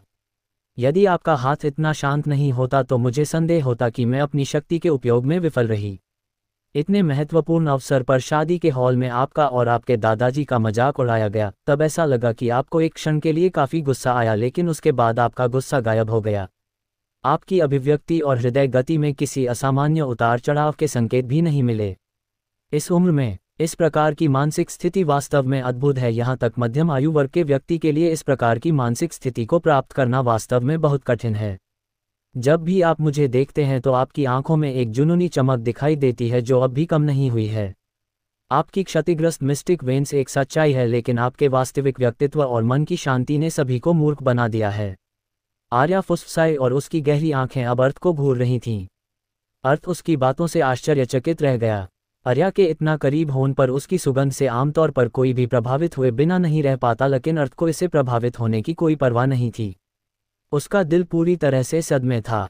ये सच था, वह वास्तव में एक गौरवान्वित व्यक्ति था। वह अभी चाहे किसी भी स्थिति में क्यों न हो, लेकिन वो जब एजोर क्लाउड महाद्वीप में था तो वह वहाँ के गौरवान्वित सरदारों में से एक था और उसने अकेले के दम पर पूरी दुनिया को हिलाकर रख दिया था। इस समय पूरे तियान सिटी में ऐसा कोई भी व्यक्ति नहीं था जो एज्योर क्लाउड महाद्वीप के उन दिग्गज सरदारों की बराबरी कर सके। हालांकि उसकी ताकत में अत्यधिक गिरावट आई, लेकिन उसकी आत्मा अभी भी एज्योर क्लाउड महाद्वीप के दिग्गज योद्धा अथर्व की थी, और उसकी मानसिक स्थिति अभी भी वैसी ही थी। उसे अपनी वर्तमान ताकत और स्थिति की कमी के कारण अपनी गौरवपूर्ण अभिव्यक्ति को छिपाकर रखना पड़ता था। आर्या ने जो कहा वो एकदम सच था। उसने एक बार में ही अर्थ के व्यक्तित्व को पूरी तरह से वर्णन कर दिया। ये वास्तव में चौंकाने वाली बात थी। उरु कबीले से वापस आते समय अर्थ ने सोचा था कि आर्या भी उससे बाकी लोगों की तिरस्कारपूर्ण व्यवहार करेगी। आखिर वह एक स्वर्गीय खजाना थी और अर्थ फर्श पड़े कीचड़ के समान जिसे लोग तुच्छ समझते हैं। यह एक सामान्य विचार था, लेकिन अर्थ ने कभी नहीं सोचा था कि वापसी यात्रा के दौरान आर्या उस पर नजर रख रही थी। अर्थ ने अचानक आर्या को नए दृष्टिकोण से देखा। उसने उसकी बेहद खूबसूरत आंखों में देखा, उन आंखों में जिन्होंने उसके दिल और दिमाग को बारीकी से देखा और उसे सदमे डाल दिया। अनुभव की दो यादों वाला अर्थ एक ऐसा व्यक्ति था जिसे दुनिया के सभी नायक, यहाँ तक कि मौत ने जिसके सामने हार मान ली, फिर भी इस लड़की ने उसे इतनी बारीकी से देखा। अर्थ सोच में पड़ गया। क्या वह सचमुच एक लड़की थी जो अभी अभी 16 की हुई थी? इस 16 साल की लड़की के पास इतनी भयानक नज़र और दिमाग कैसे हो सकता है? क्या आप इसे सहन कर रहे हैं? आर्या ने थोड़ा रुककर पूछा। इसे सहना? अर्थ ने एक आत्मनिंदा भरी हंसी। शायद मेरी क्षतिग्रस्त गहरी नसों का सच नहीं बदलेगा। आकाश महाद्वीप में एक विकलांग नसों के साथ जीवन जीने से लोगों ने हमेशा मुझे हेय दृष्टि से देखा है, जैसे कि मैं उनके जूतों तल पर मैल हूं। क्या कायरतापूर्ण आत्मदोष और मौन सहनशीलता में कोई अंतर है? कल का अर्थ बिल्कुल वैसा ही था जैसा कि अफवाहों में कहा गया था। इससे कोई फर्क नहीं पड़ता था कि आर्या कितनी चतुर थी, लेकिन वो ये सोच भी नहीं सकती थी कि आज के अर्थ के पास एक और जीवन का अनुभव है, और इस अनुभव के साथ ही उसका स्वभाव और मानसिक स्थिति भी बदल गई थी। आर्या की आंखें सिकुड़ गईं। उसने अचानक अपनी हथेली उठाई और उसने अपनी 2 उंगलियां अर्थ की छाती पर रखी। अचानक एक ठंडी आभा अर्थ की छाती पर फैल गई। जैसे अर्थ उससे पूछने वाला था कि वह क्या कर रही है, वैसे ही ठंड का एहसास तुरंत गायब हो गया और आर्या ने अपने होंठ खोले जो कोमल पंखुड़ियों के समान थे। आपकी गहरी नसें वास्तव में क्षतिग्रस्त हैं, लेकिन ये कोई जन्मजात विकृति नहीं है। जब आप छोटे थे तब संभवतः आप पर हमला किया गया था और किसी ने सीधे तौर पर आपकी गहरी नसों को नष्ट कर दिया। अर्थ ने जब आर्या की बात सुनी तो उसने भौहें चढ़ा ली। जब से वह छोटा था तब से उसके दादा और बाकी लोग यही कहते आ रहे हैं कि वो क्षतिग्रस्त गहरी नसों के साथ पैदा हुआ है। जब उसने पुनर्जन्म लिया और उसके पास महान डॉक्टर के जीवन कॉल की यादें होते हुए भी उसने इस बात पर विश्वास कर लिया। लेकिन आर्या का कहना था कि वह क्षतिग्रस्त नसों के साथ पैदा नहीं हुआ था, बल्कि किसी बाहरी ताकत द्वारा क्षतिग्रस्त की गई थी। तभी आर्या आगे बोली, आपके बचपन के दौरान किसी ने जानबूझकर आपकी नसों को नष्ट कर दिया और आपके परिवार ने इस बात पर ध्यान नहीं दिया। इस वजह से उनको कभी ठीक नहीं किया गया, और जब जब आप बड़े हो गए हैं तो आपकी नसें पूरी तरह से निष्क्रिय हो गई, जिस वजह से अब उनको ठीक करने की सभी उम्मीदें खत्म हो गईं। आर्या ने अपनी बात पूरे आत्मविश्वास के साथ कही थी। यदि किसी वयस्क व्यक्ति की गहरी नसें क्षतिग्रस्त हो जाती हैं तो उनकी शक्ति लीक हो जाती है, लेकिन उन्हें ठीक करने के कई तरीके होते हैं। लेकिन यदि गहरी नसें शैशवावस्था में टूट जाती हैं तो नसों का विकास खराब तरीके से होता है और ये बद से बदतर हो जाती हैं। अर्थ की उम्र में ये पहले से खराब आकार की हो गई थी, इसलिए इन्हें वापस सामान्य रूप में ठीक करना लगभग असंभव था। अर्थ की अभिव्यक्ति नहीं बदली और वह धीरे से बुदबुदाया, जरूरी नहीं ये सच हो, शायद इन्हें अभी भी ठीक किया जा सके। आर्या ने धीरे से अपना सिर झुकाकर उसकी ओर देखा और बोली, ऐसा लगाता है कि आपके मन में हमेशा से अपनी नसों को ठीक करने का विचार था। मैं निश्चित रूप से इन्हें ठीक कर सकता हूँ, अर्थ स्पष्ट रूप से कहा। आर्या ने उसे गहराई से देखा। उसे उसकी आंखों में न केवल भारी आत्मविश्वास देखा, बल्कि उसने शीतलता की गहरी परत भी देखी। उसने अपने दिल में आह भरी और धीरे से बोली, आकाश महाद्वीप एक बहुत बड़ी जगह है जहां बहुत बड़ी संख्या में प्रतिभाशाली लोग मौजूद हैं। शायद वास्तव कोई ऐसा व्यक्ति इस महाद्वीप में मौजूद हो जो आपकी नसों को ठीक कर सके। जो बात मैंने पहले बोली थी उसे मुझे इतने दावे के साथ नहीं कहनी चाहिए। आप इसे मेरी नासमझी मान सकते हैं। आर्या के इन शब्दों से अर्थ की उसके प्रति धारणा में नाटकीय रूप से सुधार हुआ। वह थोड़ा झिझका, फिर उसने आर्या पूछा, आपने पहले जिस बर्फीली ठंडी शक्ति का उपयोग किया था वह क्या थी? मैंने पूरे तियान सिटी में ऐसे किसी व्यक्ति के बारे में नहीं सुना है जो बर्फीली ठंडी शक्ति का उपयोग करता हो। अगर मैं गलत नहीं हूं तो आपके गुरु तियान सिटी से नहीं है, क्या मैं सही हूं? बेशक, यह आप पर निर्भर है। आप मुझे इसके बारे में बताना चाहते हैं या नहीं? आर्या थोड़ी देर के लिए चुप रही और जब अर्थ को लगने लगा कि शायद आर्या उसे उसके बारे में बताना नहीं चाहती है, तब उसने शांति से उत्तर दिया, फ्रोजन क्लाउड संप्रदाय। फ्रोजन क्लाउड संप्रदाय, इस नाम से अर्थ थोड़ा कांप उठा। इस एक नाम से अर्थ का चेहरा पीला पड़ गया और उसके मुंह से अचानक ही शब्द निकल गया, फ्रोजन क्लाउड संप्रदाय। आर्या ने अपना सुंदर चेहरा झुकाया और आश्चर्यचकित भाव से अर्थ की ओर देखा। जब उसने फ्रोजन क्लाउड संप्रदाय बोला तो अर्थ पहले से अपना आपा खो चुका था, लेकिन आर्या की नज़र में वो अभी भी काफ़ी शांत दिख रहा था। उसने हल्के से कहा, मेरे गुरु वास्तव में फ्रोजन क्लाउड संप्रदाय से हैं, इसलिए मुझे फ्रोजन क्लाउड संप्रदाय का शिष्य माना जा सकता है। ये बात पूरे तियान सिटी में केवल एक व्यक्ति को ही पता है और है मेरे पिता, और अब आप वो दूसरे व्यक्ति हैं जिसे मैंने यह बात बताई है, क्योंकि आप मेरे पति हैं और यह आपके प्रति मेरे सम्मान का सबसे बुनियादी आधार है। अर्थ के दिल की तेज हो चुकी धड़कन शांत होने का नाम नहीं ले रही थी। फ्रोजन क्लाउड संप्रदाय शब्द एक विशाल बम की तरह उसके दिल में फूट गया था, क्योंकि यह पूरे ब्लू विंड साम्राज्य के 4 प्रमुख सबसे शक्तिशाली संप्रदायों में से एक था। यहाँ तक कि ब्लू विंड एम्पायर का राजपरिवार भी इसकी बराबरी नहीं कर सकता था। आकाश महाद्वीप के 7 राज्यों में से ब्लू विंड साम्राज्य वर्तमान में सबसे छोटा साम्राज्य था। हालांकि उसकी कुल ताकत सबसे कम थी, फिर भी दूसरे राज्य इस पर कभी कब्जा नहीं कर पाए। इसका एक बड़ा कारण वे 4 प्रमुख संप्रदाय थे। उन 4 संप्रदायों की ताकत के बारे में कोई संदेह नहीं कर सकता था। जिस प्रक्रिया से वे शिष्यों की भर्ती करते हैं वो बहुत ही कठिन थी और वे अपने चयन में पृष्ठभूमि की परवाह नहीं करते थे। आखिरकार वे अपने संप्रदाय में सबसे महत्वपूर्ण चीज़ जो चाहते थे वो थी प्रतिभा। ब्लू विंड साम्राज्य में रहने वाला हर व्यक्ति इन संप्रदायों में शामिल होने का सपना देखता था। इस छोटे से तियान शहर में किसी ने भी कभी किसी को उन संप्रदायों में प्रवेश करने के बारे में नहीं सुना था और किसी ने इसके बारे में सपने में भी नहीं सोचा था। यदि पिछले अर्थ ने इन 4 संप्रदायों के बारे में सुना होता तो ये स्वर्गीय आकाश साम्राज्य के अस्तित्व को सुनने जैसा होता। अर्थ ने कभी यह उम्मीद नहीं की थी कि जिस पत्नी से उसने अभी अभी शादी की थी वह हेवनली संप्रदाय के बाद सबसे ताकतवर संप्रदाय फ्रोजन क्लाउड संप्रदाय की शिष्यों में से एक थी। अर्थ ने तुरंत खुद को शांत किया और पूछा, चनू कि तुम फ्रोजन क्लाउड संप्रदाय के शिष्यों में से एक हैं, तो आपका परिवार इस बात को सबसे छिपाता क्यों है? आपकी इस पहचान के साथ तो उरु कबीले की प्रतिष्ठा पूरे शहर में सबसे ऊपर हो जाएगी और कोई भी उरु कबीले को अपमानित करने की हिम्मत नहीं करेगा, और उरु कबीले का विकास भी काफ़ी तेज गति से होगा। आपके कारण, आर्या ने उत्तर दिया। मेरे कारण? अर्थ चुप हो गया। उन 3 शब्दों ने उसे याद दिला दिया था कि क्यों। तभी आर्या आगे बोली, मैंने आपसे उरु कबीले की एक लड़की की पहचान के साथ शादी की है और पूरे तियान शहर में हंगामा मच गया है। अगर मैंने आपसे फ्रोजन क्लाउड संप्रदाय की शिष्य की पहचान के साथ की होती तो हमारे तियान सिटी में ही नहीं बल्कि पूरे साम्राज्य में हंगामा मच जाता। आखिरकार आपके और मेरे बीच का अंतर काफ़ी बड़ा है। अर्थ ने धीरे से आह भरी और बोला, तो फिर तुमने मुझसे शादी क्यों की? तुम इसका कारण बहुत अच्छे से जानते हो। मेरी जान मेरे अंकल अधीर ने बचाई थी, और मैं ही वो कारण हूँ जिसके तुरंत बाद एक हत्या के प्रयास के दौरान उनकी मृत्यु हो गई। मेरे पिता ने अंकल अधीर की दयालुता का बदला चुकाने के लिए हमारे विवाह का वादा कर दिया था।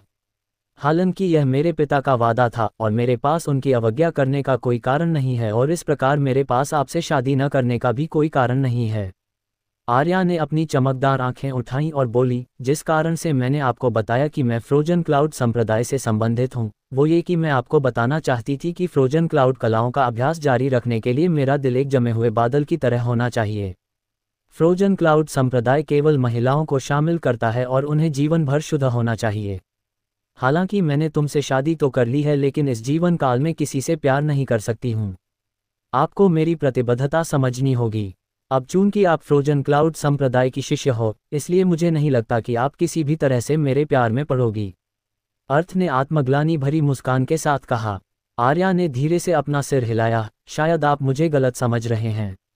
मैंने कभी तुम्हारा तिरस्कार नहीं किया है और न ही आपको तुच्छ दृष्टि से देखा है। मेरे गुरु ने कई बार मुझसे कहा था कि उच्च स्तर के लोगों को कभी किसी और की उपेक्षा नहीं करनी चाहिए और न ही किसी को कम आंकना चाहिए। इसके अलावा सिर्फ इसलिए कि आपकी गहरी नसें टूट गई हैं, इसका मतलब यह नहीं है कि आपका पूरा जीवन बर्बाद हो गया है। तियान सिटी ने आर्या की सुंदरता और प्रतिभा के बारे भारी डींगे मारी थी, लेकिन शायद किसी को उसकी मानसिक स्थिति की सुंदरता के बारे में किसी को भी पता नहीं था, जिसे इस दुनिया में अनगिनत मध्यम आयु वर्ग वाले लोग भी हासिल नहीं कर सकते हैं। और वह अभी केवल 16 वर्ष की थी। कुछ वर्षाएं बाद कोई कल्पना भी नहीं कर सकता है कि वह कैसी होगी। ऐसी सुंदरता, महान प्रतिभा और असामान्य तेज बुद्धि वाली यह महिला वास्तव में अभी कुछ समय पहले ही अर्थ की पत्नी बनी थी। उसे ऐसा लगा कि यह महज एक सपना है। यदि उसके पास 2 जन्मों का अनुभव नहीं होता, तो वह निश्चित रूप से आर्या के सामने हीनता की भावना महसूस करता और शायद उसकी आंखों में देखने की हिम्मत भी नहीं जुटा पाता। मुझे ये बताने के लिए धन्यवाद, अर्थ ने भावुक आह के साथ कहा। जैसे ही उसकी आवाज़ बदली उसकी आंखें केंद्रित हो गईं। फिर क्या आप अपनी वर्तमान गहन शक्ति का स्तर बता सकती हो? 16 साल की उम्र में प्राथमिक गहन क्षेत्र के 10वें स्तर तक पहुंचना वाकई तियान सिटी में एक अद्भुत प्रतिभा मानी जा सकती थी, लेकिन अर्थ को विश्वास नहीं था कि आर्या अभी केवल प्राथमिक गहन क्षेत्र के 10वें स्तर पर थी, क्योंकि इस प्रतिभा के साथ फ्रोजन क्लाउड संप्रदाय का शिष्य होना लगभग नामुमकिन था। आर्या चुप हो गई और उसने अर्थ के इस सवाल का कोई जवाब नहीं दिया। हालांकि उसकी चुप्पी ने इस बात का संकेत दे दिया था कि उसकी ताकत वास्तव में प्राथमिक गहन क्षेत्र के 10वें स्तर से अधिक थी। आपको टोस्ट पर जाना चाहिए, आर्या ने धीरे से अपनी आंखों में चमक के साथ कहा। उसने इतना कहा ही था कि दरवाजे के बाहर से हितेश की आवाज़ आई, युवा मास्टर, आपके लिए टोस्ट का प्रस्ताव करने का समय आ गया है। दादाजी हरीन और मैं वहीं रहूंगा। आर्या पर एक आखिरी नज़र डालने के बाद वो कमरे से बाहर चला गया। जैसे ही अर्थ कमरे चला गया उसके तुरंत बाद एक चमकदार बर्फ की आभा ने पूरे कमरे को घेर लिया और एक सफ़ेद कपड़ों वाली लड़की आर्या के सामने दिखाई दी। आर्या धीरे से आगे बढ़ी और सौम्य एवं सम्मानजनक आवाज में बोली, मास्टर। आर्या, क्या तुम मेरे साथ फ्रोजन क्लाउड संप्रदाय लौटना चाहती हो? उस सफ़ेद कपड़ों वाली लड़की ने पूछा। उसकी आवाज़ हवा की तरह कोमल थी। ये दुनिया के सबसे ठंडे दिल को भी पूरी तरह से पिघला देने के लिए काफ़ी थी। आर्या ने धीरे अपना सिर हिलाया। मास्टर, मैं थोड़ी देर और रुकने का इरादा रखती हूँ। अगर मैं शादी होते ही अर्थ को छोड़ दूंगी तो उसे और भी अधिक कठोर एवं अंतहीन उपहास सहन करना पड़ेगा। मैं मास्टर से 1 महीने का समय मांगती हूँ ताकि जब मैं जाऊँ तो मैं उसे चोट न पहुँचाऊँ और न ही दूसरों को उसका मजाक उड़ाने का मौका दूँ। सफ़ेद कपड़े पहने महिला ने उसकी ओर देखा। थोड़ी देर बाद उसने धीरे सिर हिलाया और मंद मंद मुस्कुराई। ठीक है। सैकड़ों वर्षाएं मने ये पहली बार है कि फ्रोजन क्लाउड संप्रदाय की शिष्य को विवाह की अनुमति दी गई है। चूंकि यह एक अपवाद था, 1 और महीने का इंतजार कोई बड़ी बात नहीं है। मेरी इच्छा पूरी करने के लिए धन्यवाद मास्टर। आर्या का शरीर फिर से नीचे झुका और उसने झिझकते हुए धीरे से फुसफुसाया, मास्टर, क्या उसकी गहरी नसों को ठीक करना वास्तव में असंभव है? सफ़ेद पोशाक वाली महिला ने बिना देर किए अपना सिर हिलाया। इस दुनिया में असंभव जैसी कोई चीज़ नहीं है, लेकिन मेरे लिए ये संभव नहीं लगता है। आर्या, यह अच्छा है कि आप दयालु और उदार हृदय वाली हैं, लेकिन मैं वास्तव में इस मामले में आपकी कोई सहायता नहीं कर सकती। अपनी गुरु की बात सुनकर आर्या थोड़ी मायूस हो गई, क्योंकि वो जानती थी कि अगर वाकई इसका इलाज उसकी गुरु के पास भी नहीं था तो अर्थ का इलाज होना लगभग नामुमकिन था। तभी आर्या की मायूसी को देखते हुए उस सफ़ेद कपड़ों वाली महिला ने कहा, आर्या, मुझे पता है कि तुम अपने एहसान को चुकाना चाहती हो, लेकिन तुम्हारी जान बचपन में बचाई गई थी, लेकिन उससे शादी करके उसके पिता का एहसान उतार चुकी हो। जब आप फ्रोजन क्लाउड संप्रदाय लौटोगी तो तुम्हारी पहचान सबके सामने आ जाएगी। हालांकि तुम्हारे जाने के बाद उसे और भी अधिक बेइज्जती का सामना करना पड़ेगा, लेकिन इस छोटे से तियान शहर में फ्रोजन क्लाउड संप्रदाय की शिष्या के पति होने की स्थिति उसके पास बरकरार रहेगी और कम से कम इस प्रतिष्ठा के रहते कोई उसे नुकसान पहुंचाने को हिम्मत तो नहीं करेगा। आर्या ने धीरे से सिर हिलाया। मैं आशा करती हूँ कि ऐसा ही हो। तभी आर्या की गुरु ने कहा, उसकी गहरी नसें अक्षम हैं और उसके पास कोई अन्य ताकत भी नहीं है। शायद वह अपने पूरे जीवन में कभी कोई उपलब्धि हासिल न कर पाए, लेकिन आप सुंदर और समझदार हैं। तुम्हारे जैसी प्रतिभा सैकड़ों वर्षों में एक बार जन्म लेती है। नहीं तो हमारी लीडर तुम्हें इस तरह नियम तोड़कर शादी नहीं करने देती। तुमसे शादी करना उसका सबसे बड़ा सौभाग्य है। खैर छोड़ो इस बात को, मैं तुम्हें 1 महीने बाद लेने आऊँगी। इस समय मैं तुमसे ज़्यादा दूर नहीं जाऊँगी। यदि ऐसी कोई समस्या आ जाती है जिससे निपटना तुम्हारे बस में न हो तो तुम मुझे सूचित कर देना। आर्या ने अपनी गुरु को घुटने टेक कर प्रणाम किया और उनकी बात पर हामी भरी। वहीं दूसरी ओर चुरू कबीले के गेस्ट हाउस में बहुत से लोग उपस्थित थे। तभी अर्थ एक अधेड़ उम्र वाले व्यक्ति के सामने जाकर बोला, 7वें अंकल, एक जाम लें। और उसने उस व्यक्ति के सामने शराब का एक प्याला पेश किया। उस व्यक्ति ने शराब का प्याला उठाया और हंसते हुए कहा, मेरे भतीजे, मैं तुम्हारे पिता का सबसे अच्छा दोस्त था। अब जब तुमने अपना परिवार बना लिया है और इतनी अच्छी पत्नी से शादी कर ली है तो मेरा दिल तुम्हारे लिए बहुत खुश है। उस व्यक्ति के चेहरे की खुशी को देखकर बताया जा सकता था कि वो वास्तव में बहुत खुश था और उसके मन में अर्थ के प्रति कोई गलत भावना नहीं थी। अर्थ ने उसकी बात सुनकर कहा, धन्यवाद अंकल लियू। इतना कहकर वो आगे बढ़ा और एक और बूढ़े व्यक्ति के सामने जाकर बोला, पहले एल्डर कृपया एक जाम लें। पहले एल्डर ने एक कप लिया और एक ही बार में पूरा कप खाली कर दिया और फिर कप को जोर से टेबल पर पटक दिया। उसने अर्थ से कुछ भी नहीं कहा, यहाँ तक कि उसने उसकी ओर देखा तक नहीं। उसके इस रवैये को देखते हुए अर्थ ने उससे कुछ और कहने की जहमत नहीं उठाई और अगली टेबल की ओर बढ़ गया। जैसे ही अर्थ 2 कदम आगे बढ़ा, पहले एल्डर ने अचानक फर्श पर थूक दिया और एक ठंडे कठोर स्वर में बोला, इतना नाजुक फूल वाकई अब कीचड़ में फेंक दिया गया है, वाह। उसकी इस बात को अर्थ ने भी सुन लिया, लेकिन उसके हाव भाव में कोई बदलाव नहीं आया और वो आगे बढ़ता रहा। उसने ऐसा व्यवहार किया जैसे कि उसने पहले एल्डर की बात सुनी ही न हो। इसी प्रकार अर्थ आगे बढ़ते हुए तीसरे एल्डर के पास पहुंचा और उन्हें भी शराब पेश की, लेकिन तीसरे एल्डर ने शराब का प्याला लेकर अपने पोते समर की ओर बढ़ा। यह एक तरह का सार्वजनिक अपमान था, लेकिन अर्थ अभी भी चुप था क्योंकि वो जानता कि वो इन लोगों के सामने कुछ भी करने में असमर्थ है। समर ने शराब का प्याला खाली करके नीचे रख दिया और वापस अपनी सीट पर बैठ गया। उसकी आंखों में निश्चित रूप से तिरस्कार और उपहास की भावना भरी हुई थी। अर्थ ने फिर कुछ नहीं कहा और उसने केवल हल्का सा सिर हिलाया और अगली मेज पर चला गया। वो इसी तरह एक एक करके सभी को शराब पेश करता गया, लेकिन सभी के मन में अर्थ के प्रति कभी न खत्म होने वाली ईर्ष्या और नफरत भरी हुई थी। इसलिए सभी लोग उसे कोसते रहे और उसे गालियां देते रहे। हुचुरु कबीले का कचरा भले ही अब उरु कबीले का दामाद बन गया हो, लेकिन रहेगा अभी भी कचरा ही। इस तरह की आवाज़ें अर्थ के कानों में पड़ती रहीं, लेकिन अर्थ ने सब कुछ अनसुना किया और मुस्कराते हुए चला गया। अर्थ ने अपना टोस्ट खत्म किया और मेहमानों को बाहर भेज दिया। भोज की लंबी रात खत्म हो चुकी थी। इस पूरी प्रक्रिया के दौरान अर्थ को सच्ची शुभकामनाएं देने वाले इतने कम लोग थे, अर्थ उन्हें अपनी उंगलियों पर गिन सकता था। आज उसकी शादी का दिन था, लेकिन उसने लगभग सभी की नज़रों में अपने लिए तिरस्कार देखा। कुछ लोगों ने आह भरी, कुछ लोगों के चेहरे क्रोध से जले हुए लग रहे थे। अर्थ की गहरी नसें अक्षम थी, इसलिए यह एक सच्चाई थी कि इस कारण वह कभी महानता हासिल नहीं कर सकता। इसलिए उन लोगों को अर्थ के साथ विनम्र होने की कोई ज़रूरत नहीं थी। वे अगर उसके दिल को ठेस भी पहुंचाते हैं तो भी अक्षम गहरी नसों के कारण वो कुछ नहीं कर पाएगा। वे उस व्यक्ति को हेय दृष्टि से देखते थे जो उनसे कमज़ोर था। यह मानव स्वभाव की एक कड़वी वास्तविकता थी। आखिर ताकतवर का सब सम्मान करते हैं और कमज़ोरों का हमेशा से मजाक ही बनाया गया है। चलो अब आराम करो, हरीन ने एक हल्की मुस्कान के साथ अर्थ का कंधा थपथपाते हुए कहा। इस समय अर्थ को नहीं पता था कि उसके दादाजी की इस मुस्कान के पीछे किस तरह के भाव छिपे हैं। वो जानता था कि उसके दादा पहले इतने शांत नहीं रहते थे, उम्र के साथ साथ उनके व्यवहार में कोमलता आई है। पहले उनके गुस्से के कारण कोई भी व्यक्ति उन्हें उकसाने की कोशिश नहीं करता था। अर्थ को अच्छे से पता था कि उसके दादा का स्वभाव बुढ़ापे के कारण नर्म नहीं हुआ है, बल्कि उसके कारण नर्म हुआ है। अपने पोते की रक्षा के लिए उन्हें दयालु और नर्म बनना पड़ा। भले ही उन्हें हेय दृष्टि से देखा गया है, लेकिन जब तक कोई उनके धैर्य की सीमा को न तोड़ दे तब तक वे शांत रहने की कोशिश करेंगे। इस तरह ऐसा कोई दुश्मन नहीं होगा जो उनकी मृत्यु के पश्चात उसके पोते से बदला लेने आएगा। कम से कम उसके दादा का तो यही मानना था। तियान सिटी में सबसे शक्तिशाली व्यक्ति के रूप में 5वें एल्डर जिससे हर कोई डरता था, अब न तो अन्य एल्डरों द्वारा उसका सम्मान किया जाता था और न ही कोई उनसे डरता था। बड़ों की बात अलग ही है, यहाँ तक अब तो युवा पीढ़ी का भी यही हाल था। हरीन की पीठ को देखते हुए अर्थ के दिमाग में उसका मजाक उड़ाते हुए लागों की छवियां उभरी और उसने जोर से अपनी मुट्ठी भींच ली। उसकी आंखें बर्फ की तरह ठंडी हो गईं, जिनमें बदला लेने की भावना साफ झलक रही थी। इसके बाद उसने मुंह का कोना धीरे से खोला और उसके चेहरे पर एक भयानक मुस्कुराहट दिखाई दी, जिसे देखकर किसी के भी रोंगटे खड़े हो जाएं।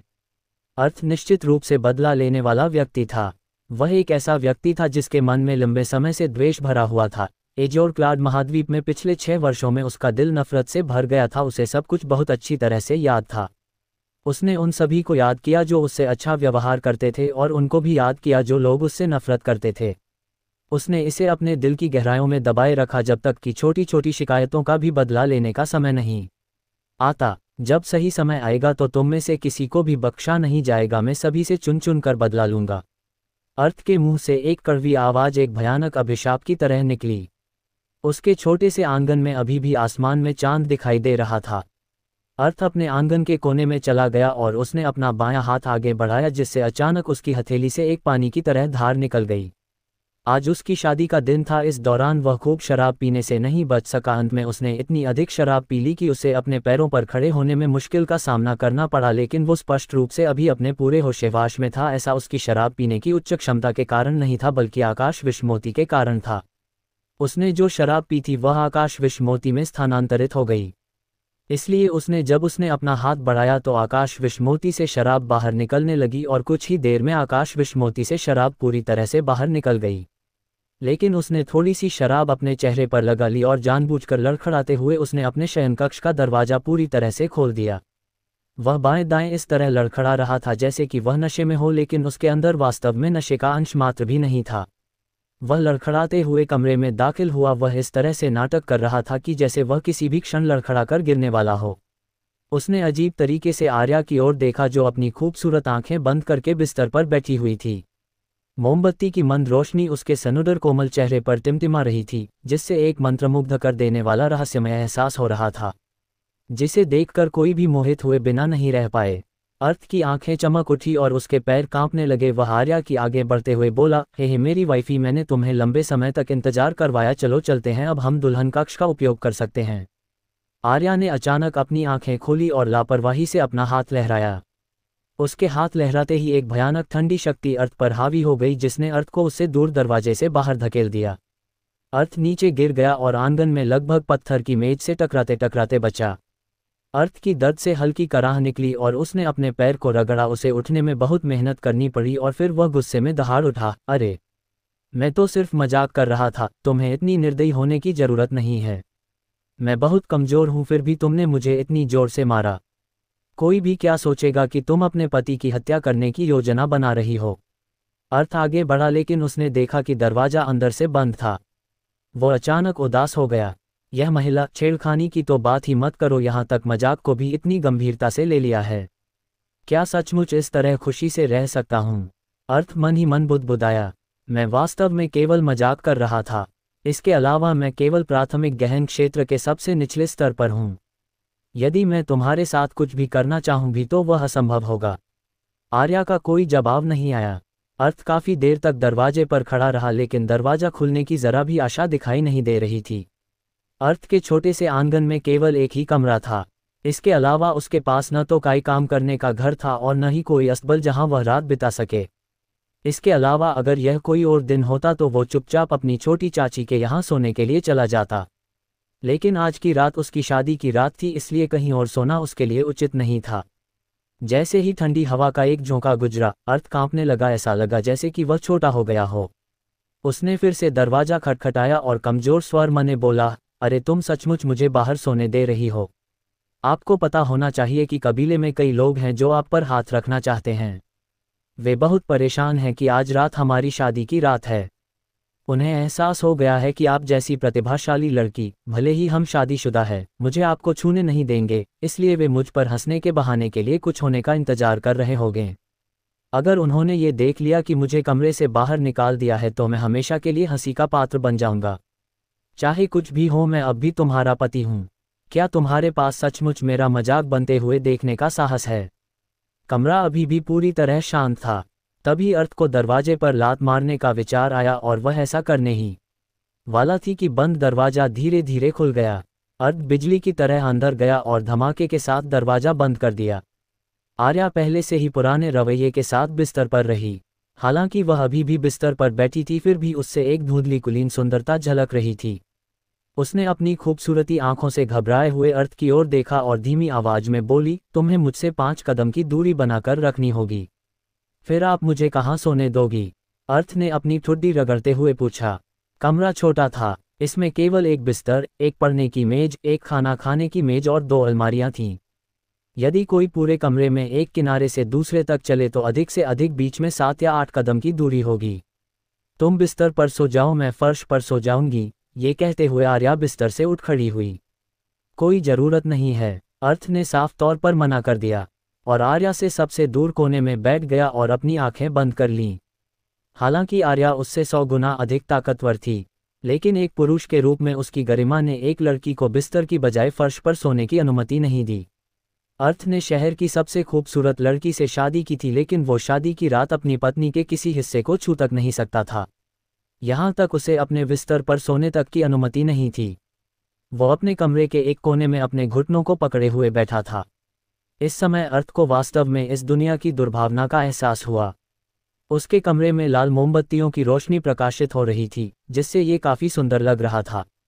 इस समय उस कमरे में दो लोग चुप्पी साधे हुए बैठे थे। एक बिस्तर के किनारे पर बैठा था और दूसरा एक कोने में दयनीय स्थिति में बैठा हुआ था। थोड़ी देर बाद अर्थ आखिरकार अपने आप को ये कहने से नहीं रोक सका, क्या तुम सोने वाली नहीं हो? आर्या ने अपनी पलकें फड़फड़ाईं और वो बिस्तर पर लेट गई। इसके साथ ही उसने अपने हाथ को लहराया और ठंडी हवा के झोंके ने 2 मोमबत्तियों को बुझा दिया, जिससे अर्थ के कमरे में अंधेरा छा गया।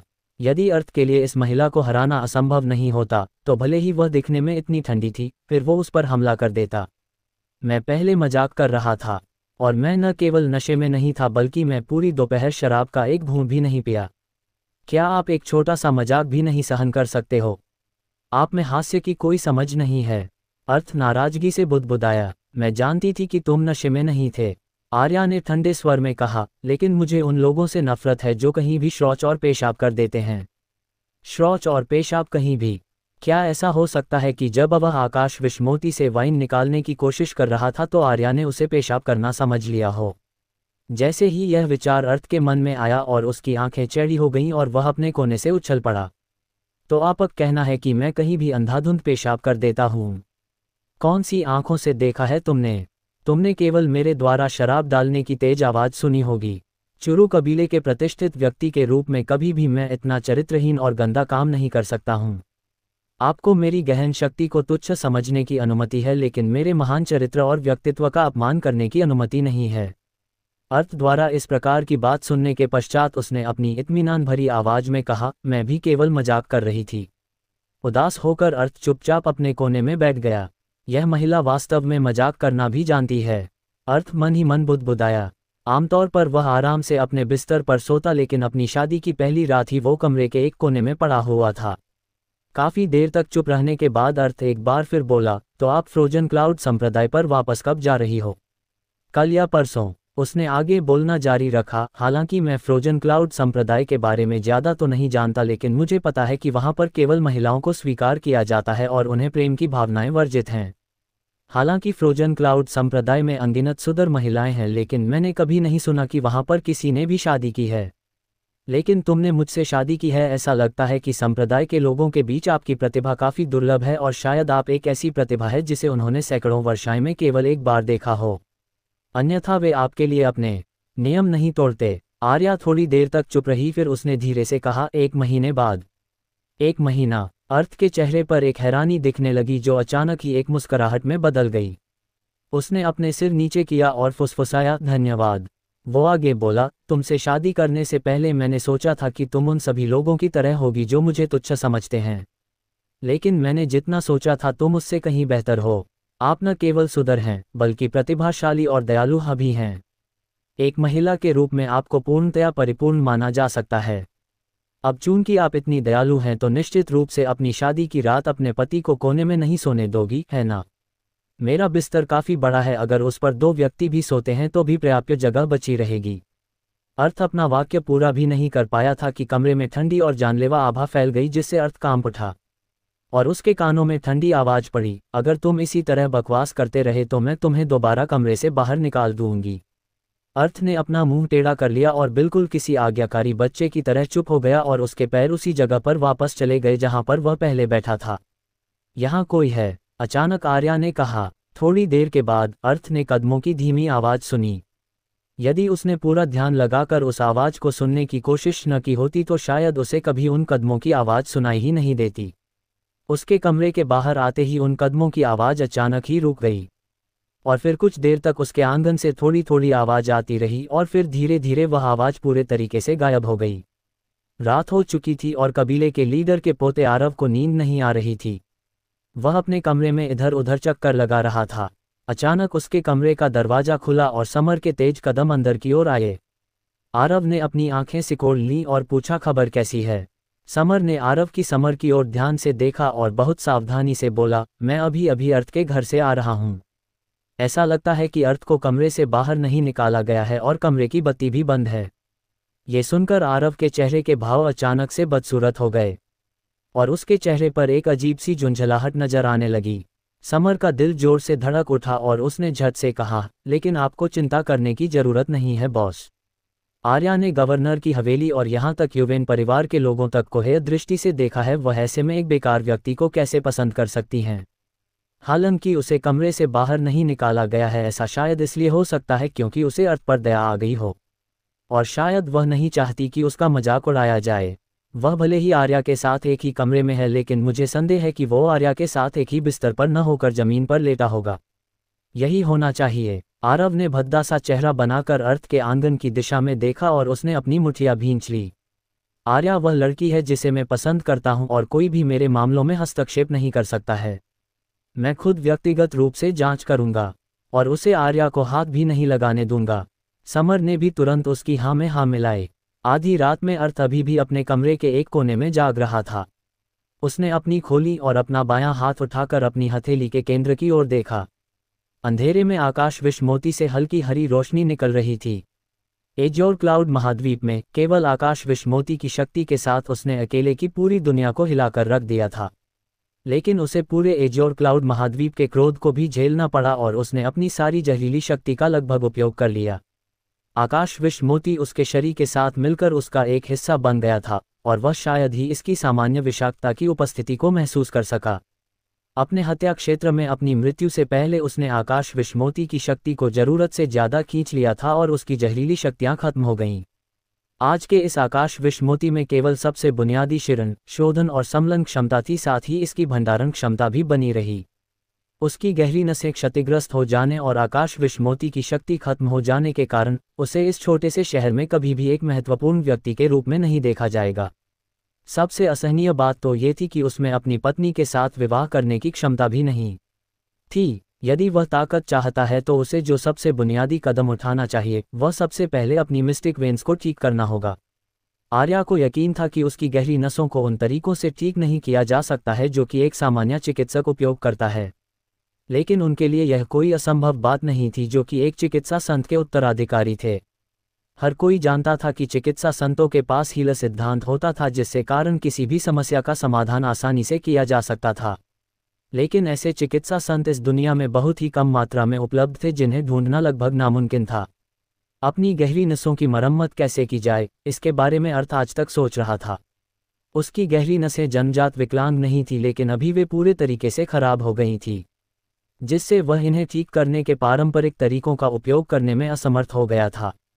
अपनी पुरानी अक्षम नसों को नष्ट करने और पुनः विकसित करने के लिए उसे कम से कम 3 चीज़ों की आवश्यकता थी। वाइफी, क्या तुम अभी तक सो रही हो? अर्थ ने पूछा। काफी देर की चुप्पी के बाद भी उसे कोई प्रतिक्रिया नहीं मिली। तभी अर्थ को उसके खनसने की आवाज आए और उसने दोबारा पूछा, वाइफी तुम सच में सोई नहीं हो ना? मेरा नाम आर्या है, आर्या ने ठंडी नर्म आवाज में उत्तर दिया। मुझे पता है कि आपका नाम आर्या है, अर्थ ने अपनी बाहें खुजाए और अजीब तरीके से पूछा। वाइफी मुझे आपसे कुछ पूछना है। मुझे आर्या बुलाओ, उसने गुस्से में कहा। ओह ठीक है, अर्थ ने अपना सिर हिलाया और उसने कहा, वाइफी फ्रोजन क्लाउड संप्रदाय में जाने के बाद क्या आप जेम ग्रास, पर्पल वेंड हेवन क्रिस्टल और पृथ्वी गहन क्षेत्र वाले एक जानवर का कोर प्राप्त करने में सक्षम हो सकते हैं क्या? और आगे जाने के लिए सुनते रहिए मार्शल एम्परर सिर्फ और एक स्टोरी नॉवल यूट्यूब चैनल पर।